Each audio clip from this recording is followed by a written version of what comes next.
welcome to Wrestling Daze Live. We are live for this week's Smackdown, and should be pretty fun. Looking forward to it. We've got, obviously, Hell in a Cell in the rear view mirror, which means that we can start building towards the next pay-per-view.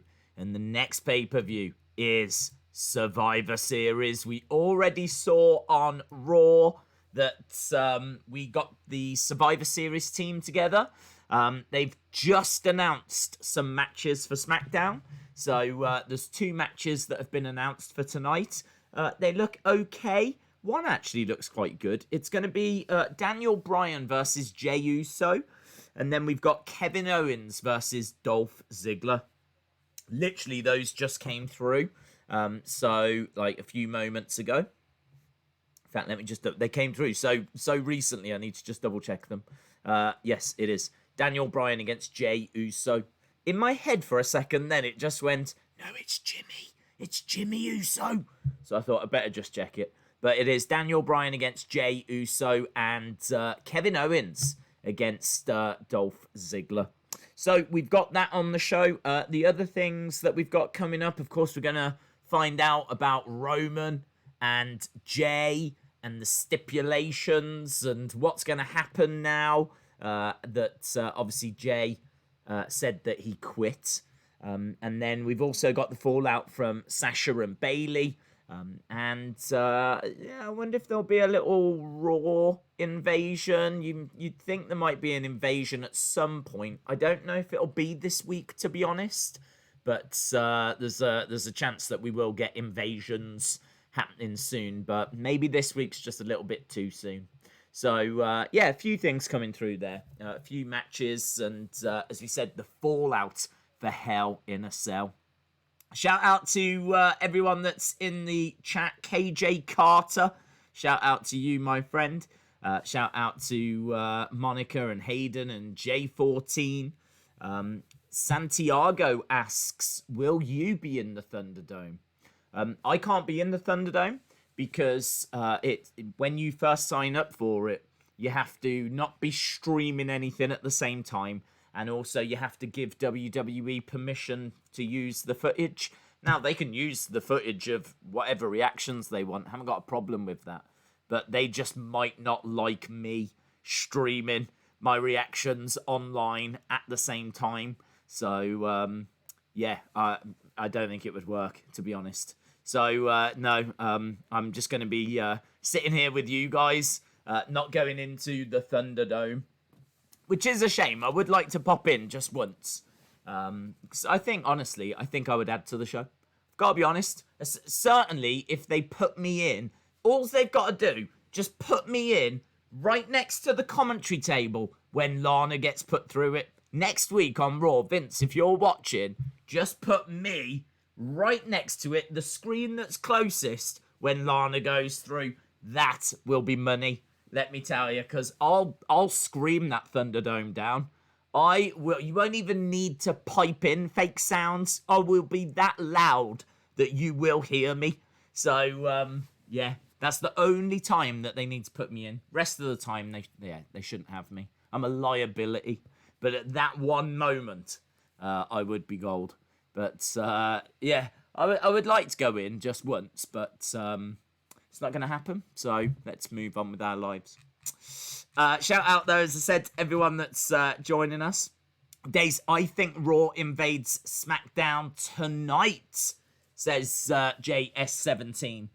I'm not so sure. I think it's going to happen, but I don't know if it's going to happen tonight because we're still a good few weeks away. So that would mean then that SmackDown will surely invade Raw and then, like, where do you go from there? Do you know what I mean? Are we just going to keep invading each other? That was kind of the problem, like, before, was that people were invading each other, but it was like, it got quite I was a bit bored of it by the end. Like, by the time that you'd seen, like, the 5th invasion, it was a bit like, oh, I'm over this. Like, I don't even know if I would do it this year at all, to be honest, because I just think it was, like, overdone last year. So, I don't know. I know people might enjoy it, but considering we've just had a draft, I don't even think that it would be that special. Do you know what I mean? Like, I kind of feel like if AEW invaded, do you know what I mean? We never see, like, Kenny Omega or the Young Bucks or anyone like that on the show.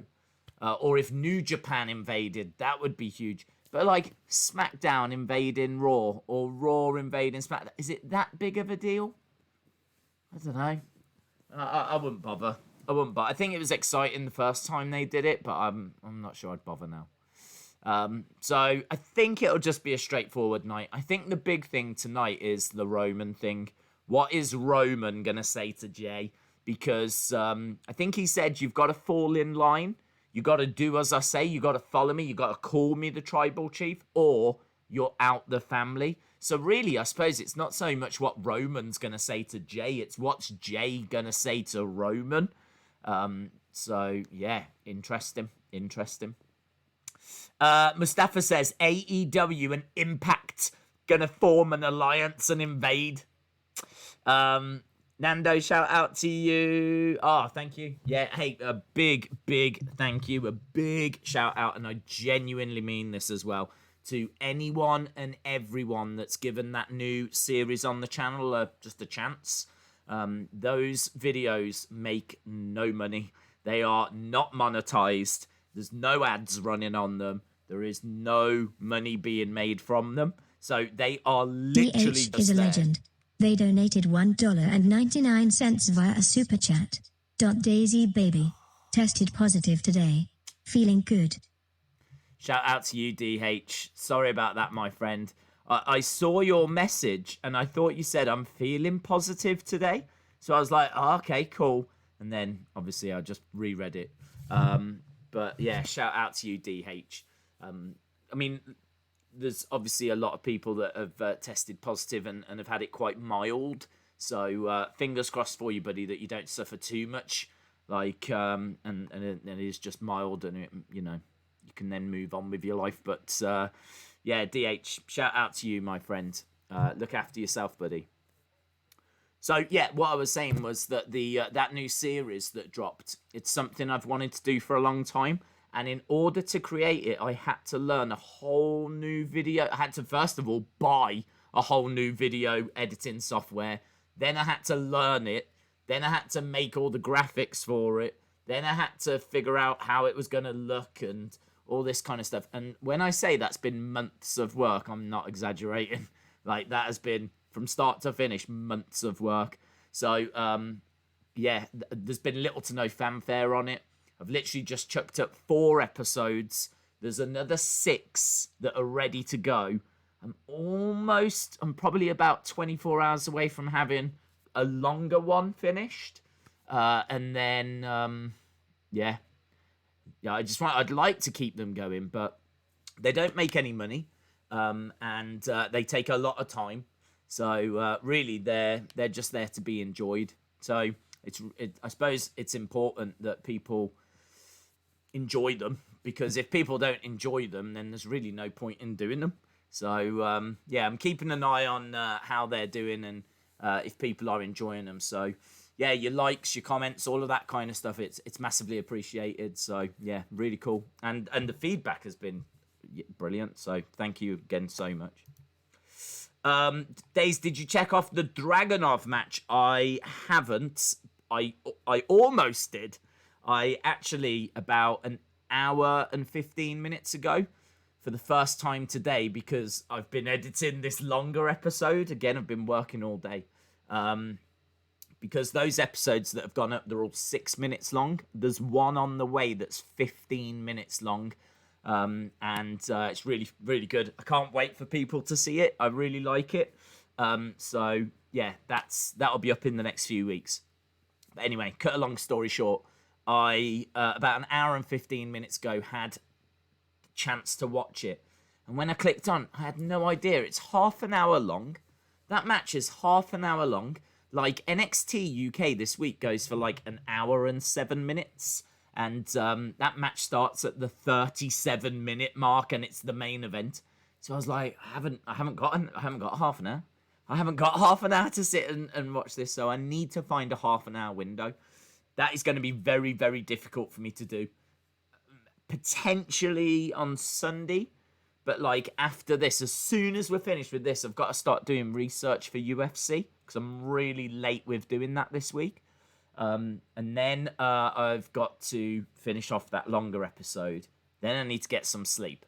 Then I've got to get up and do a couple of other little bits and bobs. And then it'll be time for the UFC stream. It's just like, yeah, man, it's kind of crazy at the moment. But that match has been getting such praise. Like, Triple H on Twitter has been saying, like, this is one of the most hard-hitting matches that that he's seen. A lot of people are saying that it's a match of the year contender. A lot of people are saying, just watch this match. Watch this match. So, yeah, I will see it. I will watch it. Although, can I just go on record as saying that I made the mistake of... Because I thought that the episode was about 40-odd minutes long. So I thought 40-odd minutes long. Main event will be 15, maybe 20 minutes max. So I was like, all right, I'll put that on. So I put it on. And then it dawned on me I didn't have 40-odd minutes. And then that's when I saw the main event was half an hour long. But by that point, I'd kind of just started watching the beginning. God, NXT UK is trash, right? It really, honestly... I was watching it and I was just getting so, like, I mean, like, the female announcer sounds like a child. Like, I was listening to the ring announcer that was doing the intros. I was like, who is this woman? Like, she didn't sound like, I don't know where they got her from. So that was, but every single wrestler at the start has a little fit in the entranceway.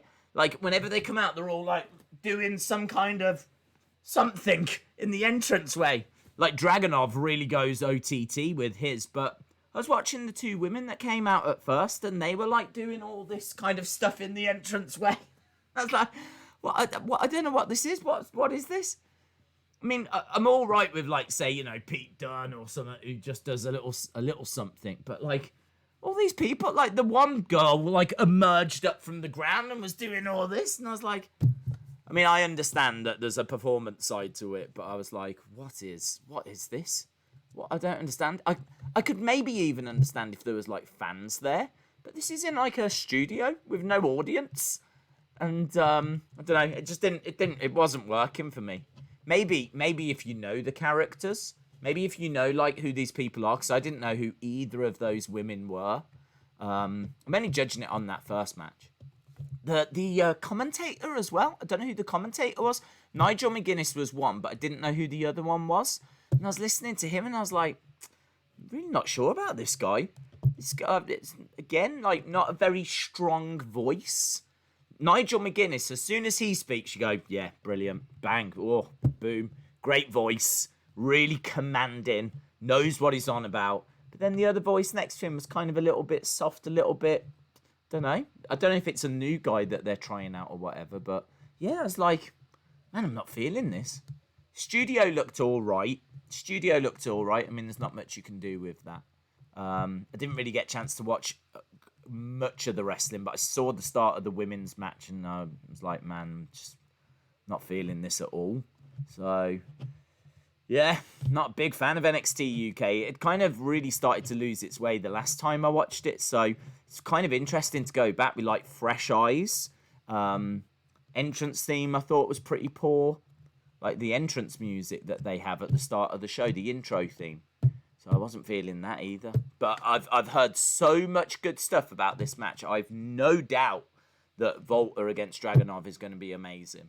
I've no doubt about that. And I know a lot of people have been enjoying, like, the Heritage Cup. So I haven't seen any of that either. But for me, like... Within 5 minutes, I was like, I don't like the ring announcer. I don't like one of the commentators. I don't like the entrance theme. I don't know why everyone's having a fit in the entranceway, and the start of the women's match was rubbish. I was like, I'm not sure this is the right promotion for me. Shout out to Colby. Here we go. Someone will read it out, Colby. I'm not just sitting here and waiting. Well, I am just sitting here and waiting, but it is going to get read. In a minute. Colby is a legend. They donated $5 Canadian via a super chat. Someone should be dressed as a higher power tonight for Halloween. Maybe Jey could join forces with Roman. It's me, Jimmy. It was me all along, Jimmy. Yeah, I'm surprised actually that it's not a Halloween theme tonight. I am quite surprised that they haven't done something. I mean, that works so well for NXT.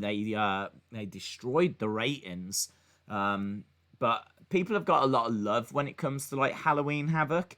I also think the mystery of spin the wheel really helped as well. So they rightfully got a good result in the ratings. But it'll be interesting to see if they can carry that on, because there's no denying that the theme played a massive part. I'm just surprised that SmackDown haven't announced anything. In fairness, normally they do some awful trick or treat street fight, don't they? Normally there's something along those lines. I wouldn't mind. A Halloween battle royal where you just get the roster out, and to enter the battle royal, you've got to be in Halloween costume. I wouldn't mind that. I think that could be fun. Do you know what I mean? Give him a decent prize. Winner gets a Intercontinental title shot. To enter, all you got to do is wear fancy dress. That's it. So there's a reason for people to wear fancy dress. So it's not just completely random. It's Halloween as well, and there's a prize on the line. So it's just a normal battle royal, but then at least you're explaining the fancy dress thing. So I would be looking at something like that, but they haven't announced that. They haven't gone that way this year, which is a little bit of a surprise. Not going to lie, a little bit of a surprise. I think so. Did I just read? Someone said that Meltzer's given it 5 stars. Robin813 said. I don't think he will have reviewed it yet, would he? He'd be very quick if he has, because I think it only aired on Thursday night. Daniel McClung, shout out to you, says Daze Otis doesn't have the briefcase. Miz won it at Hell in a Cell. I know. I saw. And it's going to be a case that we should get some answers on that tonight as well, because the rumours are, I haven't seen it confirmed, but Tucker has now moved over to SmackDown, which kind of, begs the question, I don't understand. The whole draft thing, he got drafted to Raw, but now he's been allowed to go to SmackDown. Has there been a swap, or how are they going to explain that, or are we just not going to explain it? That's what we're going to do, isn't it? We're just not going to explain it. Just forget that it happened at all. That's the approach to this one. But a bit strange, but apparently he's back on SmackDown. So expect an Otis Tucker feud, which will come as no surprise. Miss Clown 1 says SmackDown, baby. Daze, who do you think will be on SmackDown women's team? Liv, Ruby, Bianca, Carmella, and Billie Kay, says Dylan. To be honest, mate, I still haven't quite got the rosters fully set in my head, so I couldn't tell you what women you've excluded there. I honestly don't know, so I can't really say. I mean, all of those look good. All of those look fine. I ain't got an issue with that, so I could see that. I can vibe with that. Daze, I bet someone will have a freaking pumpkin stuck on their head within the first hour. Jordan Devlin had a match and claimed he's the real Cruiserweight champion, says Robin. Someone told me that he was on, yeah. He is the real Cruiserweight champion.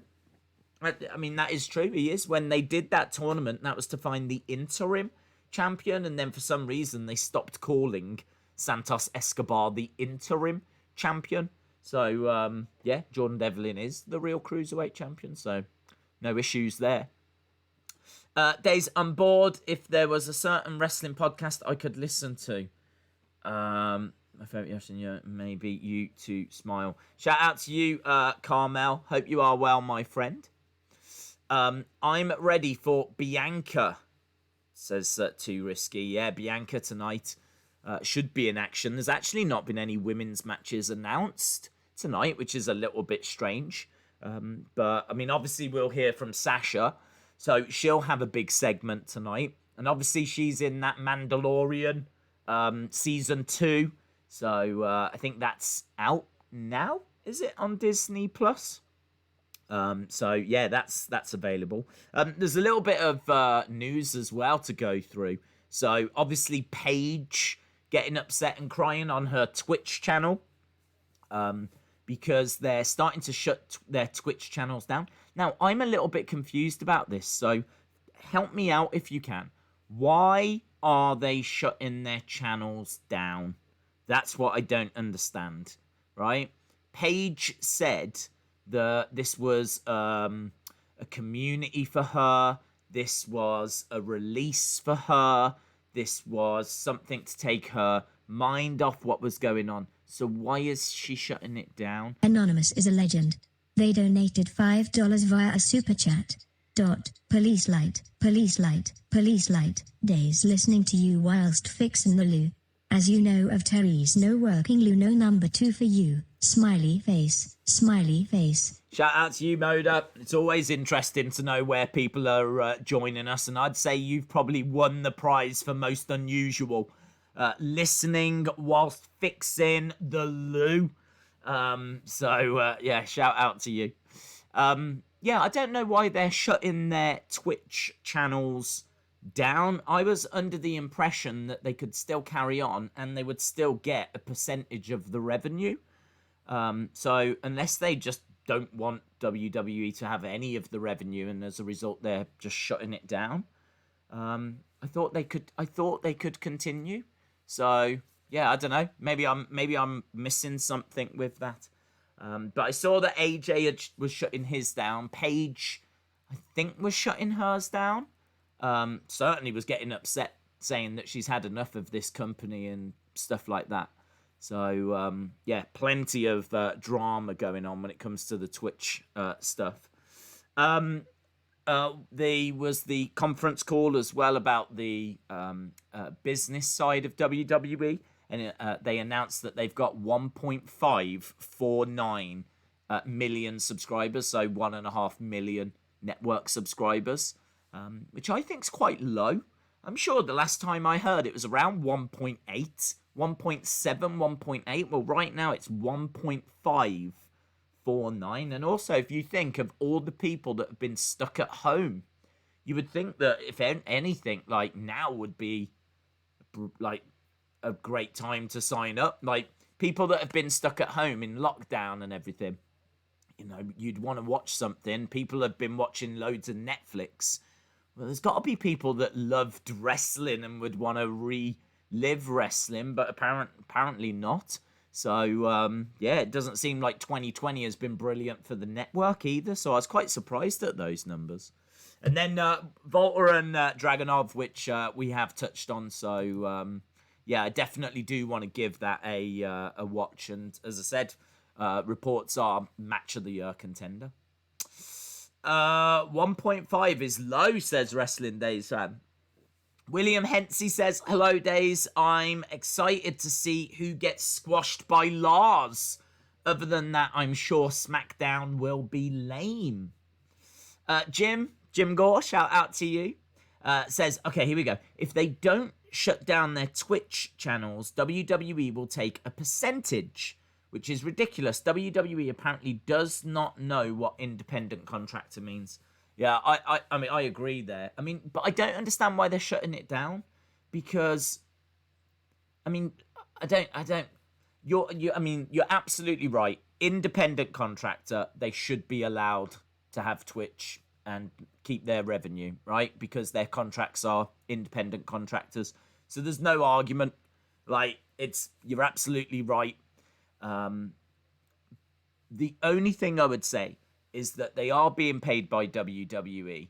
And like Paige, for example, Paige is under a WWE contract. I've no idea what Paige does for WWE. Some kind of ambassador role. But she's under a contract. I mean, clearly she's under a contract because, you know, she's now being forced to do something with her Twitch that she doesn't want to do because it will violate the contract that she's got. So Paige has got a contract and is getting money, and I don't know why, and I don't know what she does, and I don't begrudge it her because she got injured, and whatever. But I don't get how she's saying like this is a community, this is a release for me. I just love hanging out with you guys. I don't understand how she's saying all of that and then shutting it down when she doesn't have to shut it down. Okay, she's going to lose some money from it, but she's getting paid by WWE anyway, and she's going to still get a percentage of the Twitch channel. So I don't understand the shutting it down aspect. I'm struggling with that side of things. Don't get it confused. I'm not saying that it's right that WWE are doing that. I'm just saying that I'm still struggling to figure out why she's shutting it down and why she's crying her eyes out and all this kind of stuff. So I'm just struggling with that. Daze, when do you think Lars will get a decent opponent, says Moldy Spoon? Not too far. I'd imagine. I mean, they're clearly on board with him, so I'd imagine that he'll get a decent opponent soon enough. I think hopefully they've learnt from their mistake before. Like, they were going quite slow with him before. I think he was facing a few jobbers, enhancement talent. I seem to recall he was in a bit of a feud with, like, the Lucha House Party when he got injured. And, I mean, Lucha House Party, there's not really much to them. So he was dominating all three of them at the same time. And... then he got injured. I kind of think we're at the point now where just give him someone. If we're gonna keep moving forward with Lars, just give him someone to actually feud with. So hopefully not too far away. I could see him having a good performance at like Survivor Series. So perhaps his next kind of task is going to be to help SmackDown, and then there'll be a feud that comes out of it after. Jim says, I feel bad for Paige. After all she sacrificed in her career, and they hardly ever used her, maybe she's not getting paid much by WWE, and the income just gives her a bit of an income to boost. Yeah. But I have to ask, though, why shut it down? Because if you're shutting it down, you're not going to make any money. Like... I was under the impression that she was still going to get a percentage of it. I mean, I don't understand. She can't come out and say, I love this community. This is an escape for me and all that kind of stuff. And she's still going to get a percentage, but she's throwing it all away. I'm just struggling a little bit with it. The whole thing's a mess is the bottom line, isn't it? The whole thing's a mess. WWE shouldn't be doing this. Independent contractors, if they weren't independent contractors and things like that, then maybe they'd have some grounds. But I'm struggling to get my head around how WWE can even do it. They donated £1.99 via a super chat. John Cena and Little Jimmy is sitting next to you. Luke's World, shout out to you, my friend. Little Jimmy always joins us on these streams. I want to get to some people's comments on this because it is the big topic, the big talking point at the moment, and I think we're probably going to be on the same page. That I can't imagine there's too many people saying that WWE are right to be doing what they're doing. I think we're going to be pretty much on the same page with this one. I didn't mean that as a pun, but yeah, like I do think there's still a few interesting talking points in it. Trini says, read my comment. I keep explaining it. Okay, where is your comment then, Trini? Let me see if I can find it.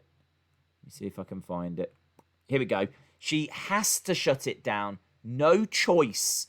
WWE Legal says if they don't, they're in breach of contract with third-party platforms. Well, now we're going down a whole different path. If she is being made, that would make more sense. If she's being forced to close it, then that's horrific. That is horrific. All of a sudden, that makes more sense then. She's coming out saying that this is an escape for her. This community that she's got means so much. And this is what I was struggling with. I was like, well, just keep it. If it means that much, just keep doing what you're doing. All right, it sucks that you're going to have less revenue from it. But, I mean, what else are you going to do? You know, if you love it that much, then, yes, it sucks. But, you know, try and grow it. If she could try and grow it and get it bigger, then she would make, you know, more money from it, and might be able to get back to where she was by growing her community or whatever. I don't know, but this is where I was struggling. But now you're saying that they've got to just shut it down, which is crazy, because that's not what they said before. I'm sure, didn't Steph come out and say, we don't want them to shut it down. We're actually even going to give them, like, you know, advice on how to grow their brands. I'm sure Steph came out and said all of this stuff. Have I dreamt that? Have I dreamt about Stephanie saying stuff about social media? I don't know. That is crazy. Jacob says, what are they shutting down? Their personal Twitch accounts. And what about Asuka's channel then? What about Khan Chan TV on YouTube? Is that done? Is that going? Oh, no. There's probably quite a few videos I need to watch then, because I do check that out from time to time. I do like that channel. How is up, up, down, down allowed? How is up, up, down, down allowed? The WWE, is that a WWE channel? That's not a WWE channel. That's Xavier's channel, isn't it? Oh, I'll tell you what. That is bad. That is bad. If WWE have come out with that, that is rough. PW Insider and Wrestle Inc. have got proof. Daze, I think if you are contracted to WWE, you have to delete the account so you don't make profit from anyone else except WWE. This is where we're getting a lot of mixed, like, communications though, because I swear Steph came out and said we don't want them to shut them down. We do want to protect our characters. So, you know, what I heard before was that you couldn't use your wrestling name. You had to use your real name. And then they were going to help them with, like, social media training. And yes, they were going to take a percentage as well. So this is why I couldn't get my head around, why are people shutting their accounts down now? That's crazy. I need to look into this more. I need to look into that. I can totally understand now why everyone's been going off about this, because that's really rough, man. That's really rough. Christian says, Daze, please see this. I think this is why Paige wants to unionize wrestlers. Honestly. Miss Clown 1 says, I doubt it's Paige's choice. It's totally unfair. WWE reminds me of my company that I work for. Sean says, Daze, it doesn't come down to what's right and wrong. It's all about reading your contract from front to back and back to front before signing anything that you're legally obligated to obey. Yeah, the only thing I would say, though, is that this ruling, I think, has been brought in after. I don't think any of this was in the contracts. I would imagine in the contracts there's probably a term that says that WWE can add extra clauses or whatever it might be under their own discretion, or because this isn't, I don't think this is something that's in the contracts. I feel like this is something that WWE has brought in. I mean, unless they found some kind of word in that they can tie it to. But honestly, I've not heard of anything in their contracts that talks is a about legend. social media. They donated $2 via a super chat. Daze NXT stars can still stream on Twitch. NXT stars can still stream on Twitch. That's a mess. That's a mess. All of a sudden, you're going to have Paige and AJ Styles applying to go to NXT. NXT is soon to have the best roster in WWE because everyone's going to want to go there, and just so they can keep their Twitch accounts going. So, No, look, I've learnt some stuff whilst we've been streaming. I was confused by it. I couldn't quite get my head where like Paige was coming from, but that's shocking. Yeah. Their YouTube channels are safe, says Heather. I think Asuka and Xavier Woods will be okay. Heather, I wanted to speak to you as well. Heather, I think, requested if we could do Halloween Havoc yesterday. The Eddie Guerrero, Rey Mysterio Halloween Havoc from WCW, the iconic match that they had.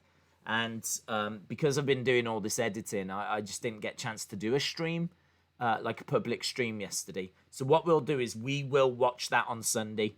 That show, I don't know the year off the top of my head. I want to say like 97, something like that. Halloween Havoc, late night is WCW. I'm sure, is it 97? I hope it is. I don't know why, that's the number that's in my head. But we'll do that on Sunday. So we'll watch that on Sunday. I think we'll be a day after Halloween, won't we? But I'm sure you'll forgive me.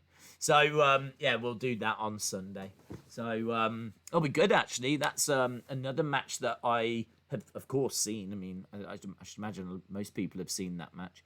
But not for a long time. I haven't seen it for a long time. So, yeah, look forward to that. So, we got SmackDown tonight. We've got UFC tomorrow. We've got the classic Halloween Havoc on Sunday. Raw on Monday, Wrestling Escape Pod on Tuesday. It's non-stop.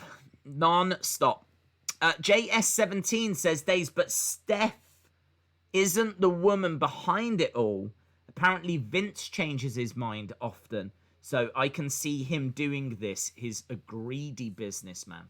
Well, look, I'm going to say one thing in defense of Vince, right? Just one thing, because I don't agree with this. But I will say one thing in defense of him. I can understand that him allowing all of his... Because you can't just have one rule for one and a different rule for another. So if he says you can stream like on Twitch, then everyone can stream on Twitch. So potentially he could have all of his roster streaming on Twitch, right? Which sounds great. Getting out there, connecting, community. But it does kind of also open up a whole can of worms in regards to swearing, political views. Do you know what I mean? Like coming out with some wacky conspiracy theories, or, I mean, these people could get themselves into some real trouble. Yeah? Don't forget, most of this roster have to be told what to say on TV because they're not trusted to cut their own promos. So, like, putting them onto Twitch and just letting them interact directly with the fans for hours on end, day after day after day.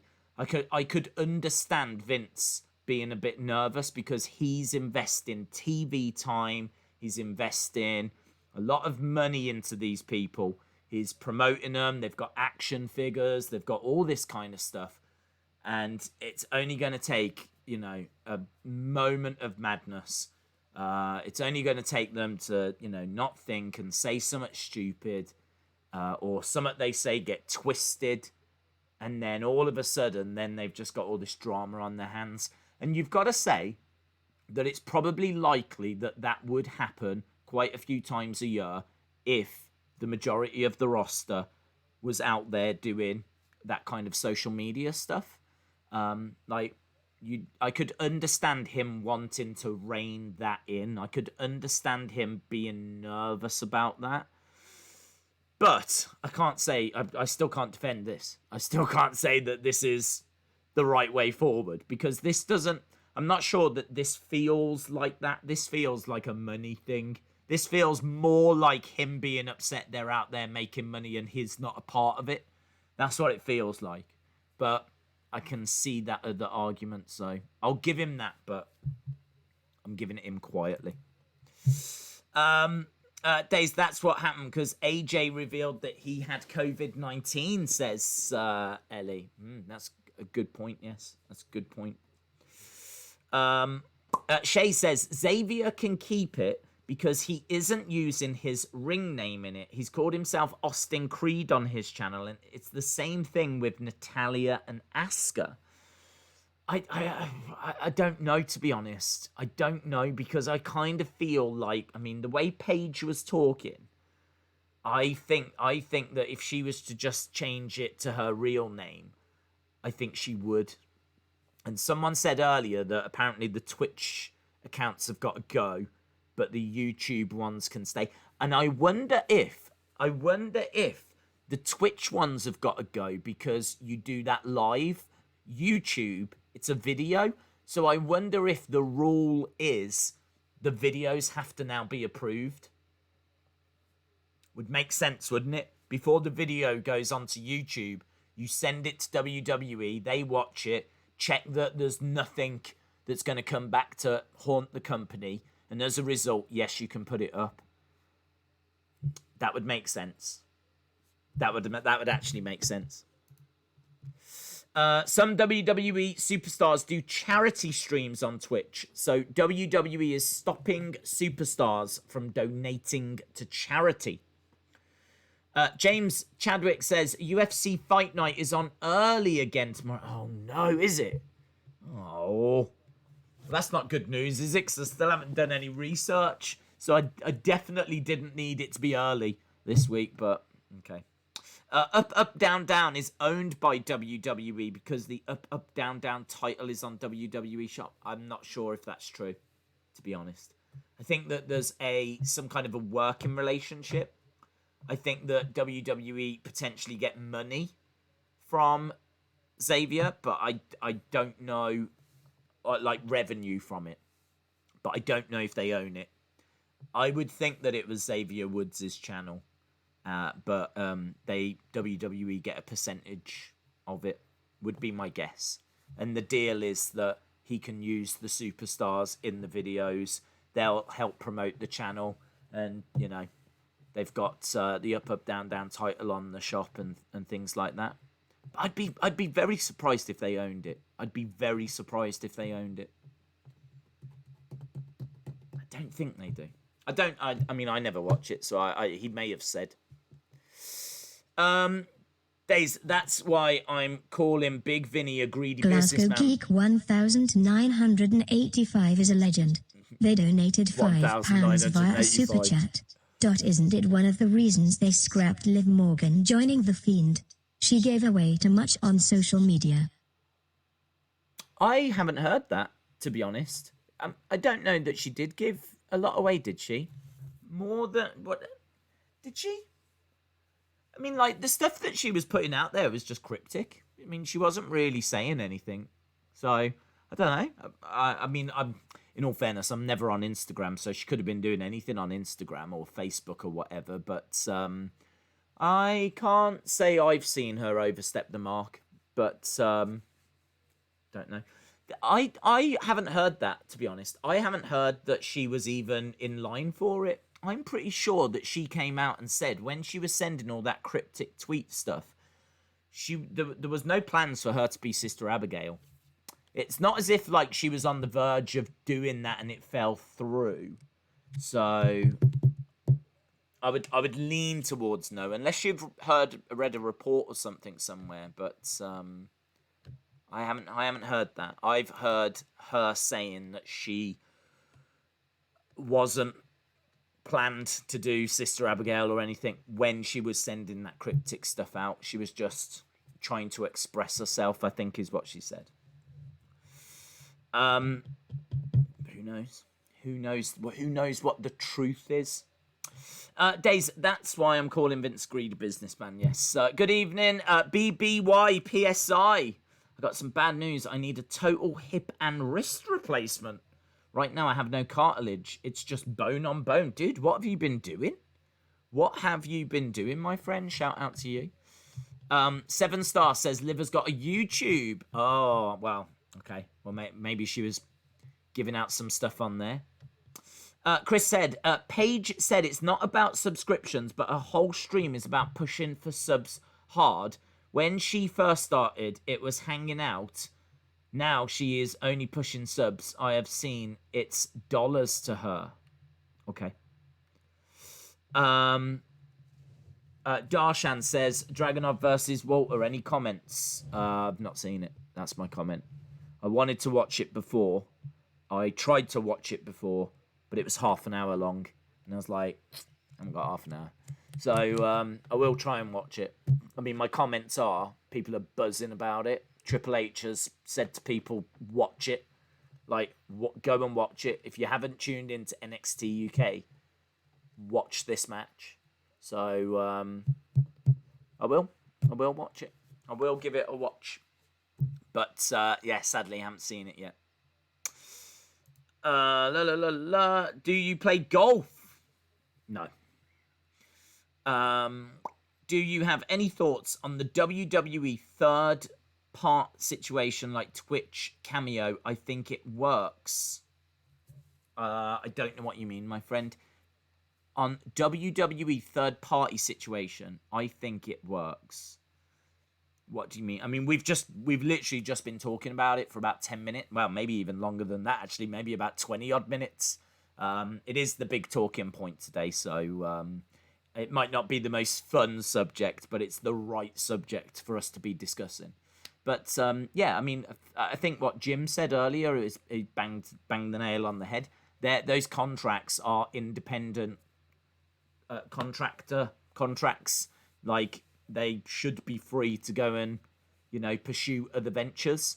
Now, I'm sure there's something in the contract that doesn't allow them to do that as well. But it doesn't sit right. I gave Vince a little bit of, props. Well, not props, but I understood an aspect of it.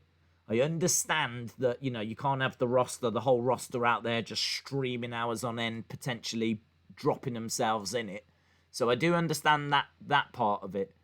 I mean, maybe they could be encouraged to start YouTube channels instead. Do you know what I mean? Maybe they could be encouraged that way. But I think a part of it is the interaction with people, the live aspect. I think they really enjoy that. So it is difficult. It is difficult. But I suppose they could have people send questions to them, and then they could do YouTube videos giving the answers. That would then allow WWE to check the video and make sure it was all above board, and before, giving permission for it to go up live, public. But yeah, I can understand them being nervous about streaming. That's my thoughts. Daze up, down is okay because WWE have got merch from it, which means profit and the big dollar tree for WWE and Vince. Also, they have other stars, and I think that helps. Jeremy says Corbin needs to become a face since Roman is a heel. Would anyone cheer for Corbin? Who would cheer for Corbin? Even Corbin's family refused to cheer for Corbin. So I can't imagine Corbin getting over as a face, to be honest. Days off topic. It's a shame the Chisora fight clashes with UFC. Yes.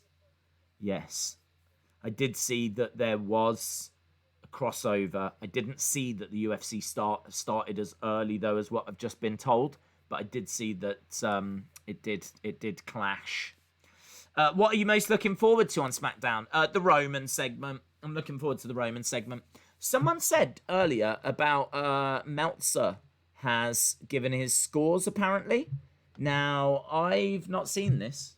This is news to me. I haven't seen that Meltzer has scored Hell in a Cell. So, let me just have a quick look at that because I can give you my thoughts on those Meltzer scores. Here we go. Hell in a Cell. Okay.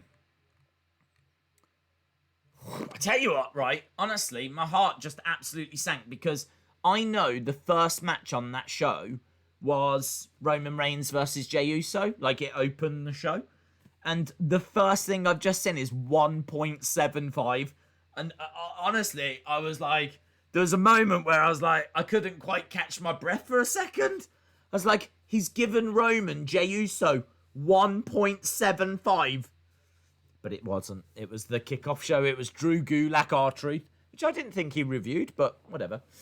Drew Gulak, R-Truth, 24/7 Championship, 1.75. It's probably generous. Roman Reigns, Jey Uso, 3.5 stars. Now, I agree. I agree and I disagree, so I'm not totally down on it. I would say it needs more. I think the ending was exceptional. Really great ending, full of emotion. I heard Jim Cornette wasn't a fan of it. He said that it was too slow. There was too much talking. I disagree. I think that it's a great story. I think that this needed that time. I was totally gripped. Edge of the seat. My only criticism was, how is Roman going to convince the family to turn on Jey if he needs to?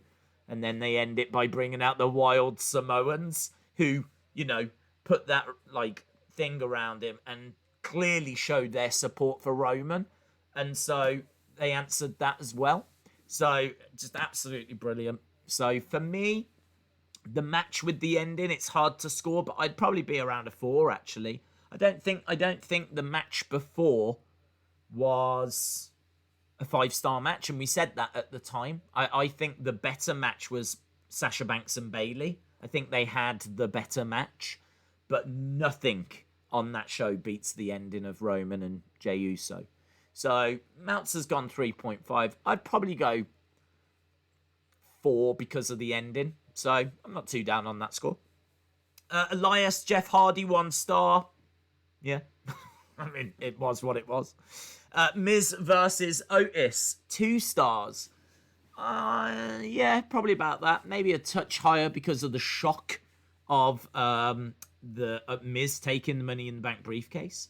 I wasn't expecting it. I know some were, but the reports were from WrestleVotes, actually.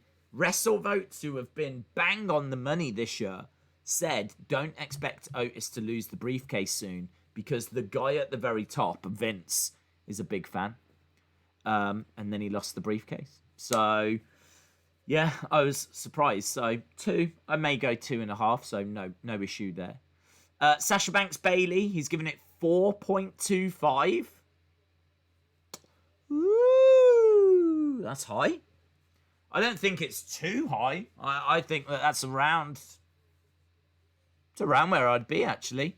I thought it was the best match on the show. And, yeah. Bobby Lashley Slapjack, 0.5. Yeah. Randy Orton, Drew McIntyre, 4.25. Maybe a touch high, actually. I might have given it a 4. I might have given Orton, McIntyre, 4. Roman, Jey, 3.75 or a 4. Banks Bayley 4.25, and then the rest of the matches, honestly, who cares? Not bad at all. Not bad at all. Sometimes I look at Dave's scores and I'm horrified. Not all the time. But I was expecting to be horrified there. But no, that was all right. Do you think they will change Orton versus Reigns? If so, who would you put in the match instead?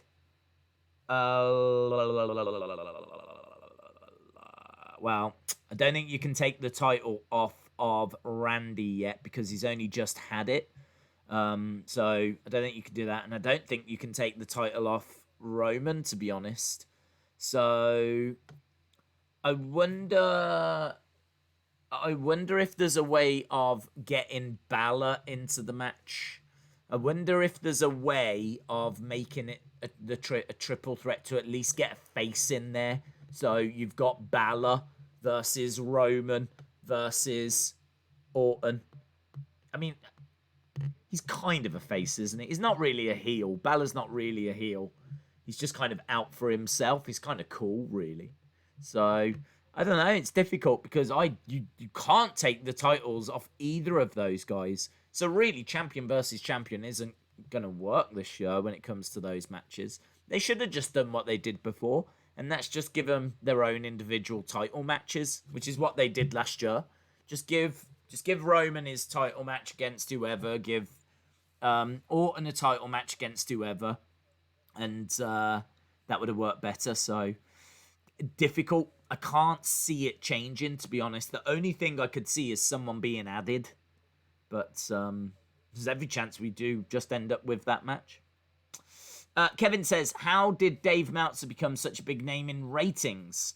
It's because he's been doing it since the mid-'80s. It's also because everyone in the business was reading the Wrestling Observer. It's actually how a lot of people found out about what was going on. You got to remember back in the 90s, before the internet, to be able to get the Observer and read about what was going on in all the different promotions was very interesting, very insightful. Kind of blew the doors off, didn't it, really? And you were kind of, if you read the Observer, you was in the know. So if you was like die-hard wrestling fan, you would have been subscribed to the Observer. And it's just kind of come out of that. It's kind of, as time's gone by, it's become iconic. And it's one of the few out there that was exposing the business. I mean, you had wrestling magazines, but I don't think they were able to get like the insight, the same level of insight as what Meltzer was able to. He's got quite a lot of contacts, Dave Meltzer.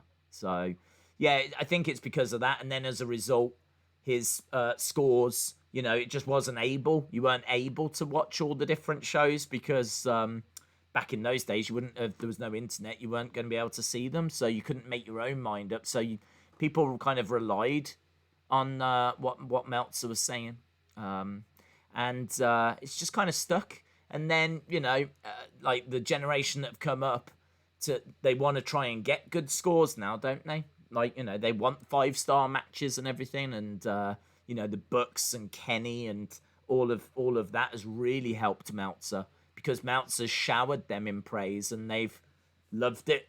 I mean, like the Young Bucks called one of their moves, is it their finisher, the Meltzer Driver? So, Wrestling Observer gets mentioned a lot. I think like as podcasts have exploded as well, I mean, you hear about on Something to Wrestle With, Grilling with JR, the Cornet one. You listen to all of those, and Meltzer gets mentioned all the time. So, yeah, he's just the guy, isn't he, really? Jim Gore says Lesnar probably didn't want to work with Adam Cole at last year's Survivor Series. Otherwise, it could have been a triple threat match, says Jim Gore. Any news on Charlotte, says Miss Clan1. No, I haven't seen any news on Charlotte. I mean, the only thing I heard was that she was back training and looking good to go. I don't know if she's on the verge of coming back, but she was in the... Was she in the draft? I feel like she was. Was she? No, I've said that. I can't remember. But, I think everything's looking all right. Didn't she just sign with some new management as well? So, she's just signed with, this whole new management company that's going to be able to negotiate her next contract and negotiate deals and things. So, I'm expecting her, maybe not this year, maybe next year. I don't know if they'll save her for the Rumble, to be honest. They might do. Might save her for the Rumble. But depends if they feel that they need her. Daze, what is your show excitement? I'm at 7, says Chalmers. Yeah, I'm probably about that as well. I'm probably about that. Yeah, I kind of feel like I'm not crazy excited because we're not really... what's previewed isn't crazy exciting. Do you know what I mean? I'm kind of expecting Jey to reluctantly agree to, the tribal chief thing. So I'm expecting that from Jey. Sasha, I don't know what to expect, but I'd imagine Bayley will have something to say. Jey Uso, Daniel Bryan. I don't know how that's going to go, actually. That could be a very interesting match. We won't really know until, we've seen the segment with Jey and Roman. Because Jey could now start to become a heel. Might have to start working as a heel or something. I don't know. Kevin Owens, Ziggler, who cares?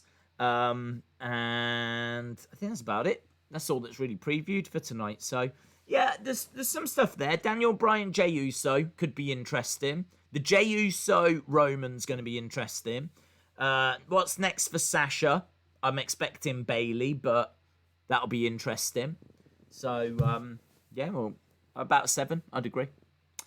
Right, well, there's no need for us to keep on talking. Amazingly, that is it for our kind of pre-show little chat. Here we go. We are going over to SmackDown, and we will see what is in store this week. Glasgow Geek 1985. Shout out to you, my friend. Right, we are in the Thunderdome, of course. There's Kenny, look. He's just in that. He's got another 5 stars from Meltzer. Right, here we go. In the Thunderdome. So, here's Roman. Roman on his way. Glasgow Geek 1985. Shout out to you, my friend. And it is starting. Consequences. Roman Reigns. If we do get Randy Roman, Roman's got to win clean. Roman needs to beat Randy clean. If that's the Survivor Series match. That is the big dog. That is the big dog. This is his yard. The Tribal Chief. Kicking off with the big dog, says Dave in real life. Roman Reigns, yeah. He's got that Blue Universal Championship. He's got his Wreck Everyone and Leave shirt on. The graphics behind him say show up and win. Wreck everyone and leave. He's making his way down. He's got Paul Heyman by his side. Paul Heyman just stares at Roman. Look, he's just constantly looking at Roman. Find someone that looks at you the same way Paul Heyman looks at Roman Reigns. Actually, maybe not, because Paul Heyman is quite creepy, isn't he? Just won't stop looking at Roman. And in the ring, Jey Uso like a naughty boy. He's got his head down. Look at the smile. Look at the smugness on the face of Paul Heyman. The wobbly walrus is loving it. Oh, hello. Camera's gone a little bit. Whoop. Jey Uso in the ring with his head down. Oh, I feel for Jey. I feel for Jey. You just wouldn't want to be in that situation, would you? Like, your hands are tied. There's nothing you can do. The way Heyman looks at Reigns is how I look at Triple T, says Austin316. Daze, I got the new Jake Roberts Mattel. Very cool, my friend. Monica says he's really loving the back of Roman's head. He is. He is. Wait till he sees the front. Woo! Cutie pie! He is going to love it. For Christmas, he's going to have a Roman Reigns standee. Daze, tell me after the show. Tell you what. What am I telling you? Shout out to Freshly Squeezed Orange Cassidy.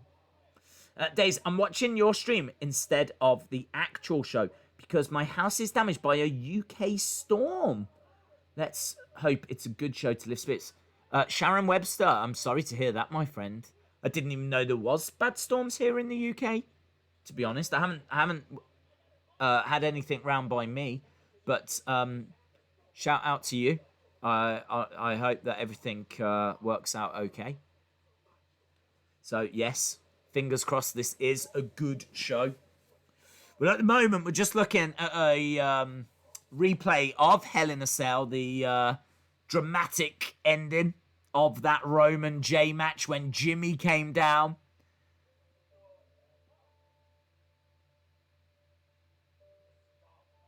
Yes, it is so good, isn't it?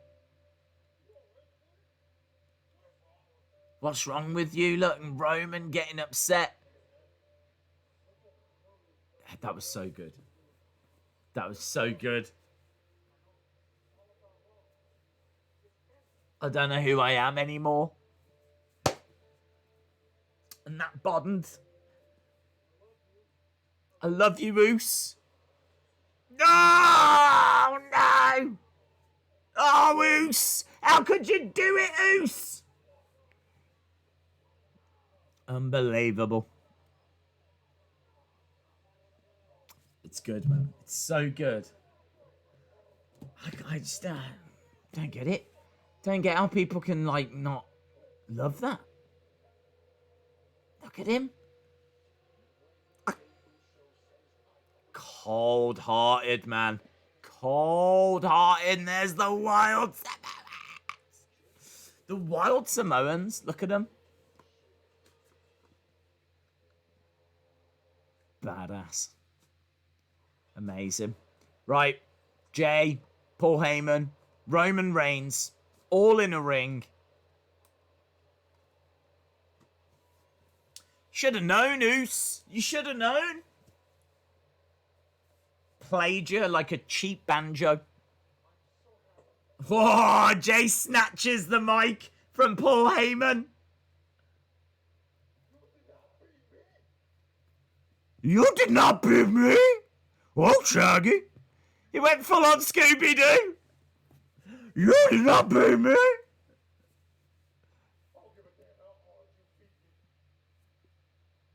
Wow.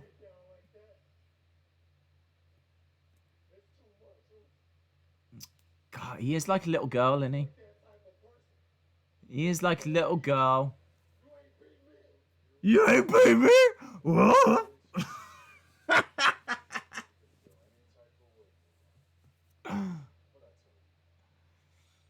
You gotta be a man to be at the top, haven't you? You gotta be a man. Can't be all like Scooby-Doo. We can't have a world champion that's basically Scooby-Doo, Scrappy-Doo. We can't have Scrappy-Doo as the Universal Champ.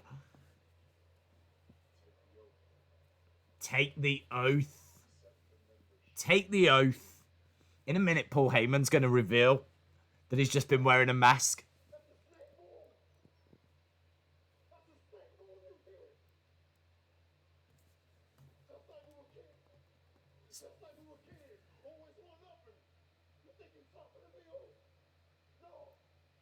You think you're tougher than me? I do not respect you. I can't get down with you. Roman's just looking at him going, girl, please.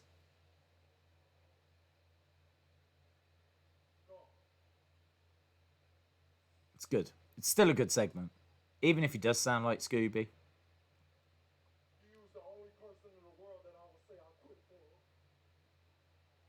You used the only person in the world that I would have quit for.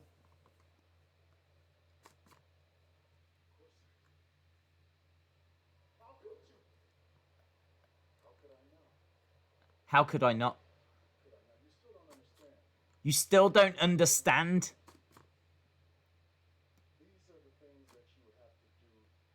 These are the things that you have to do. This is the burden. I mean, like, he is speaking some truth here. Roman has gone further than what Jey would be prepared to do. So as a result, he deserves that title.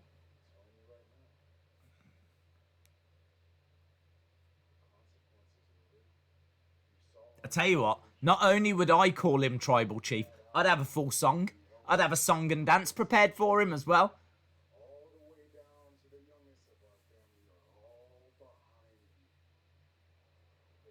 Roman says, everyone is behind me in the family, from the oldest to the youngest.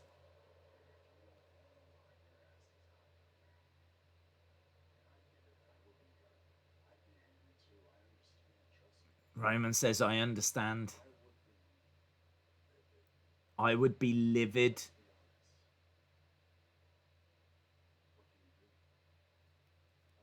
But what can you do? This is so good. This is so good.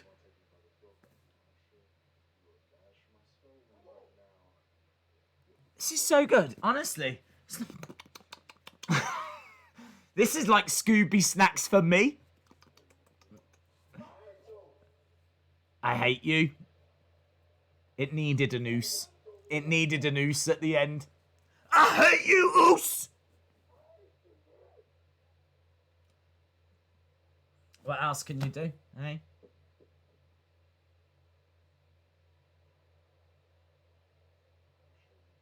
I'm sure you do. I'm sure you do. But I love you. Oh, this is so abusive. I feel like I'm watching a real abusive relationship. I hate you. I'm sure you do, but I love you. That's got to be confusing. By the end of the night, you will fall in line. He's got to fall in line or he's out the family.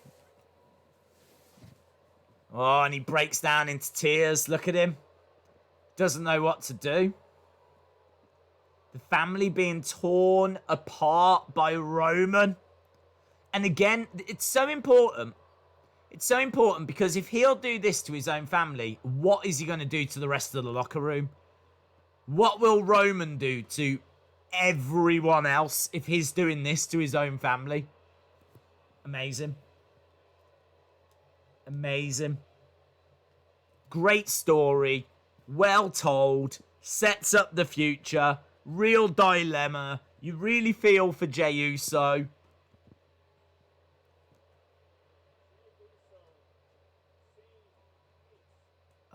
Wow.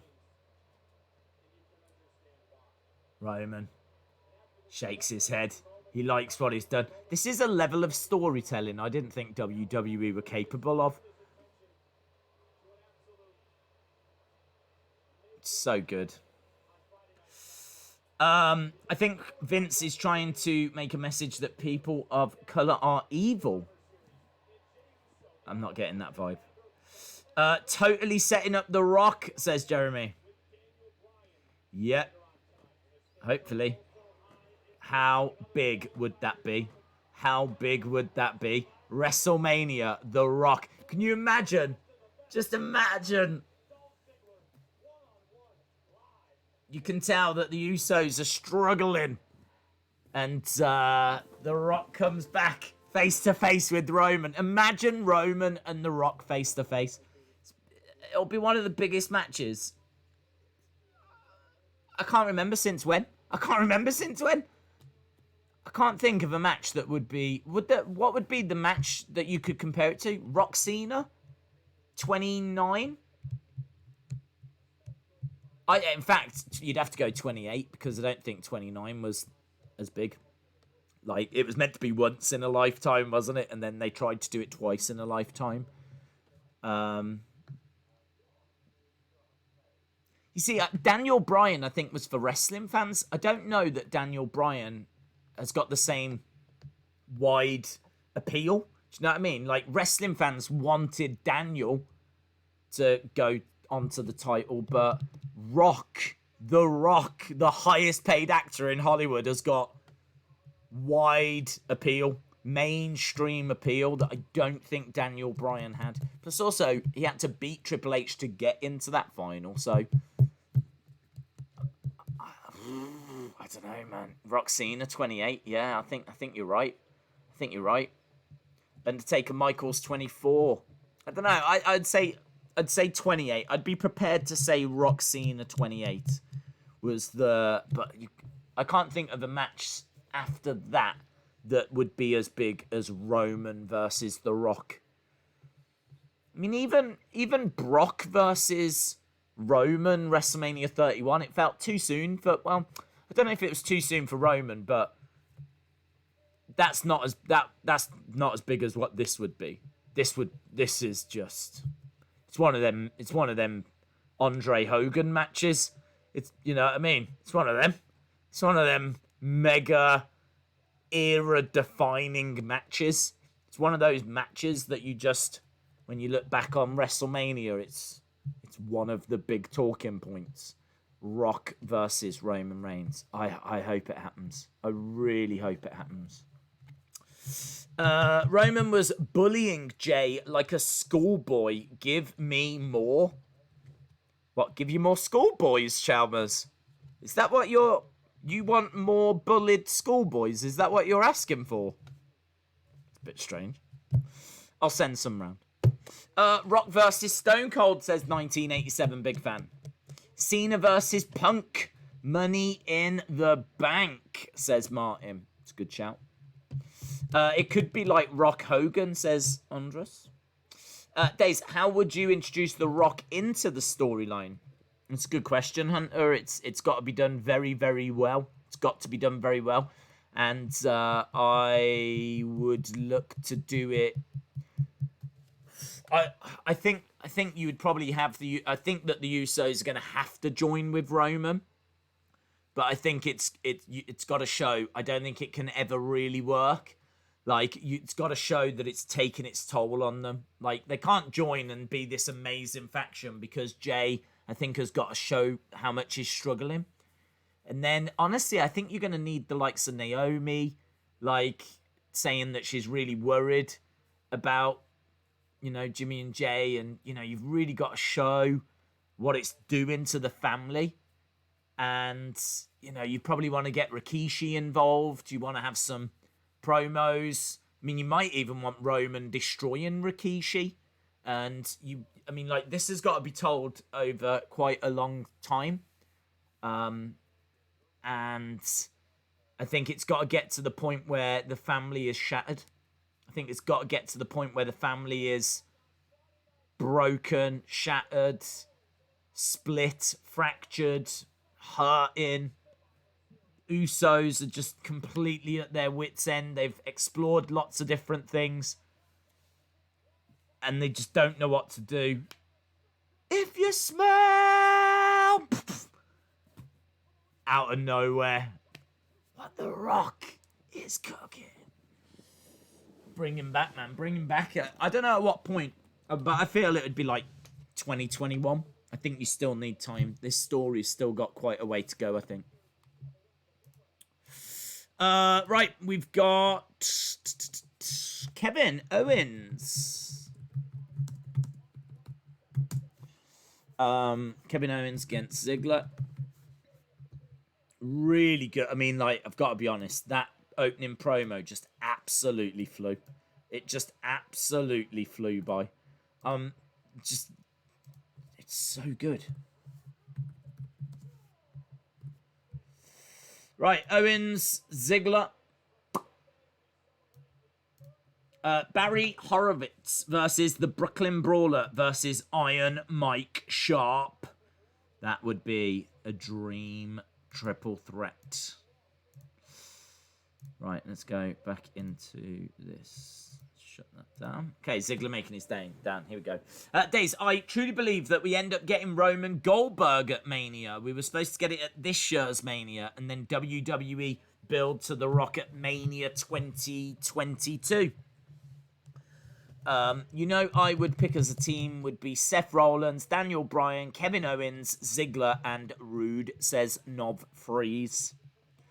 Esteban says there's no way The Rock would wrestle in front of an empty arena. It's a good point. I mean, I don't know what's happening with WrestleMania and if there's going to be a crowd and all of that kind of stuff. So it is hard to know, isn't it, what WrestleMania is going to be looking like. I mean, it's a hard thing to predict because we don't know what's going to happen with the pandemic, do we? So... would you like Roman to have new music? Maybe have it like a mixture of his family songs, Umaga, Usos, Rock. Don't know if I'd do that because I don't know if it would work. It might just sound like a mess. Maybe Rock could come out after a few weeks and demand that his part is taken out. No, I wouldn't do that. I think his family's being torn apart by Roman. So to have him come back and go, can you take my music out of your song, please? Would be a little bit like, there's a bit of a bigger issue here, mate. You know what I mean? It's all well and good coming back saying, can you take my music out of your song? But your family's being ripped apart at the moment. Would I change his music? I think I would change his music. But it's funny, isn't it? Because like it's just not a factor at the moment for me. The story is so good that it's just I'm at the point where Roman can have whatever flipping music he wants. Roman can come down with whatever he wants. He is so good with his promos and the emotion and the storytelling and everything that if he comes out to a nursery rhyme, fine, whatever, don't care. Do you know what I mean? As long as he goes, I'm coming out to this because I can. Because who's going to stop me? Because I don't respect the fans. So why am I going to give them good entrance music? Or, do you know what I mean? Fine. I don't care. It's so good. It is the best thing WWE have got going right now, in my opinion. I think quite a few people's opinions. Kevin Owens to the outside. Why does Dolph look like he's in a cheerleading squad? I'm getting flashbacks, says Knob Freeze. Was Jey really crying because his family abandoned him at the end of the pay-per-view? That has got a sting, hasn't it, in all fairness? You are right. Having the Wild Samoans kind of turning their back on you. But saying that, I mean, when it comes to them, they are ex-wrestlers. And they probably acknowledge what Roman's saying. So I can understand them siding with Roman. Roman saying, look, I love you. But this is what you have to do to be at the top. And the Wild Samoans, they know, like, you know, how hard it is to get to the top. And, you know, the miles that you have to travel and the things you have to sacrifice. So they probably really respect what Roman is saying. So, yeah, I none of it feels out of place for me. I love it. I do love it. The legends can never beat Roman. The only one that has is Brock. Roman has beaten Triple H, Undertaker, Cena, and he would beat The Rock. He should Mo beat Jones The Rock. Is a legend. Yes, he should. They donated $5 via a super chat. Roman's music needs to sound more tribal and grand and lose the dog graphics, but I'm not complaining really. Let's get in Kamala's music, shall we?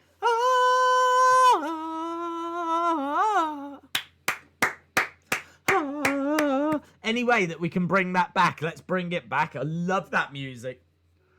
Yeah, it probably does need, if he's going to be the tribal chief, if we are going like full on with this tribal chief thing, then maybe it should have a bit of like a tribal theme, which would be really cool.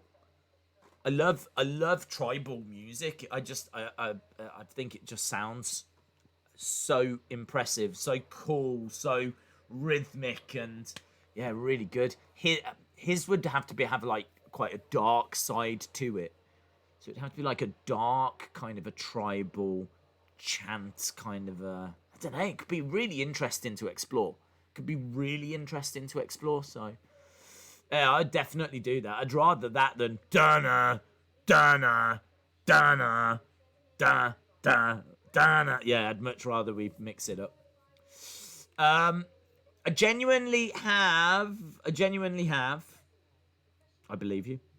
I genuinely have Roman completely dominate. Then The Rock enter at 30 in the Rumble. He wins, and then it sets up the match against Roman. That's good. Yeah, I like that, Liam. Have The Rock win the Rumble. Didn't think of that. That's cool.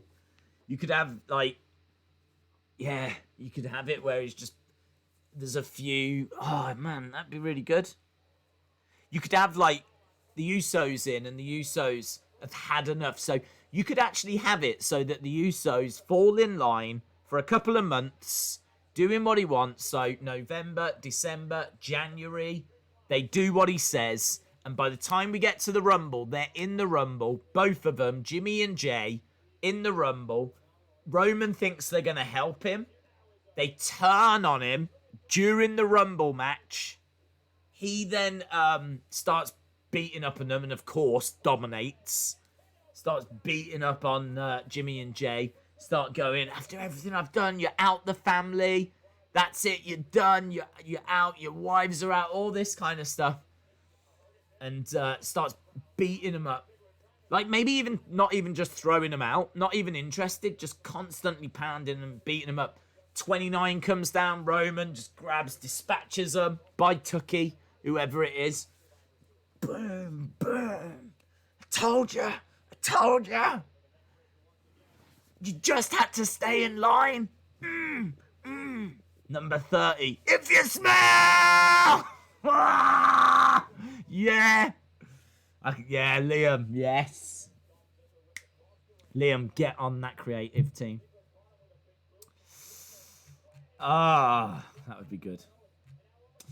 Daze, what about CM Punk versus Roman?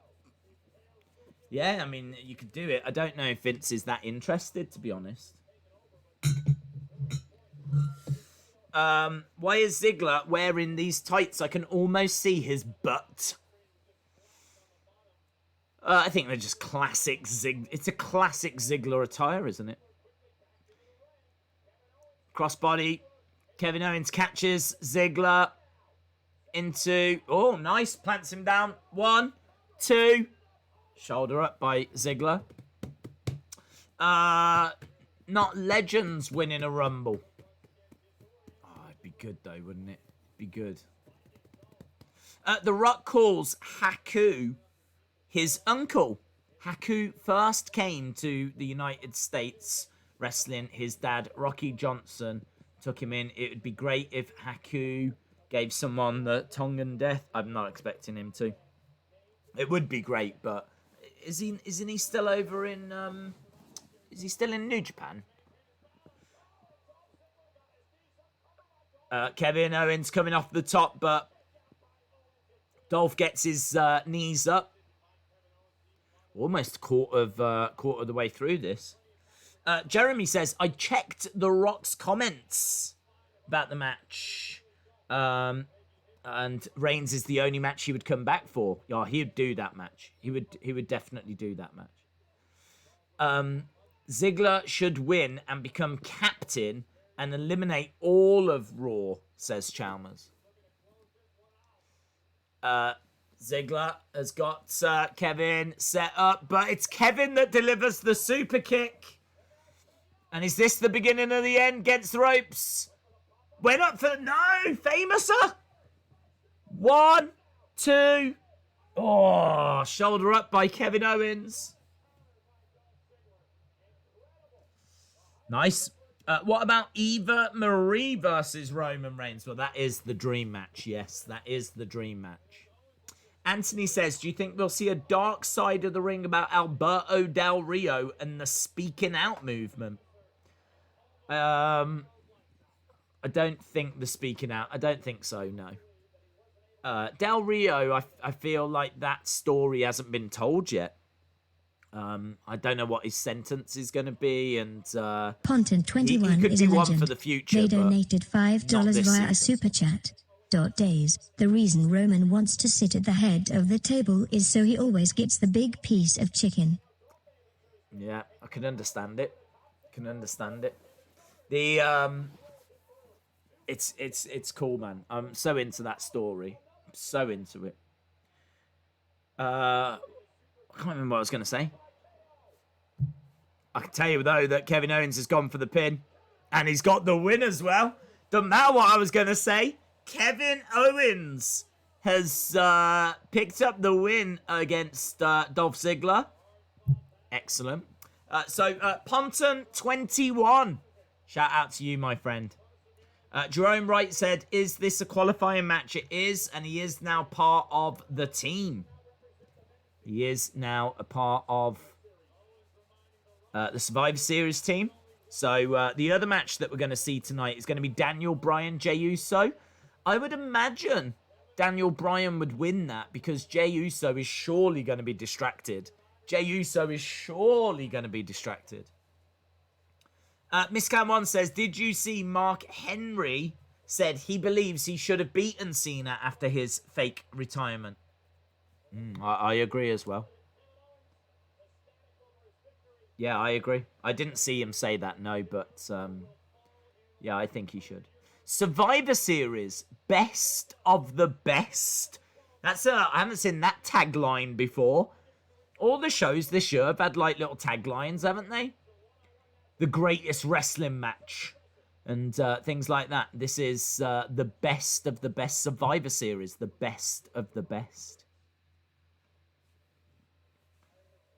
We've got a little video package on Daniel Bryan. Just having a look at the Yes movement from back in the day. Everyone thinks Mark Henry should have beaten Cena. Austin says, dear WWE, please have Edge or Rock win the Rumble. I want to see Wrestling Daze fan get angry. Iconic Power says we need heel Michael Cole back. Goldberg is the best of the best, says Eric. You're the best around. Nothing's ever gonna bring you down. Yes. Hopefully that's the Survivor Series theme. Simply the best. Dun, dun. They're gonna have Tina Turner. I should imagine Vince thinks that Tina Turner is like the hip new thing. Do you know what I mean? I should imagine that Vince's taste in music has probably reached Tina Turner by now.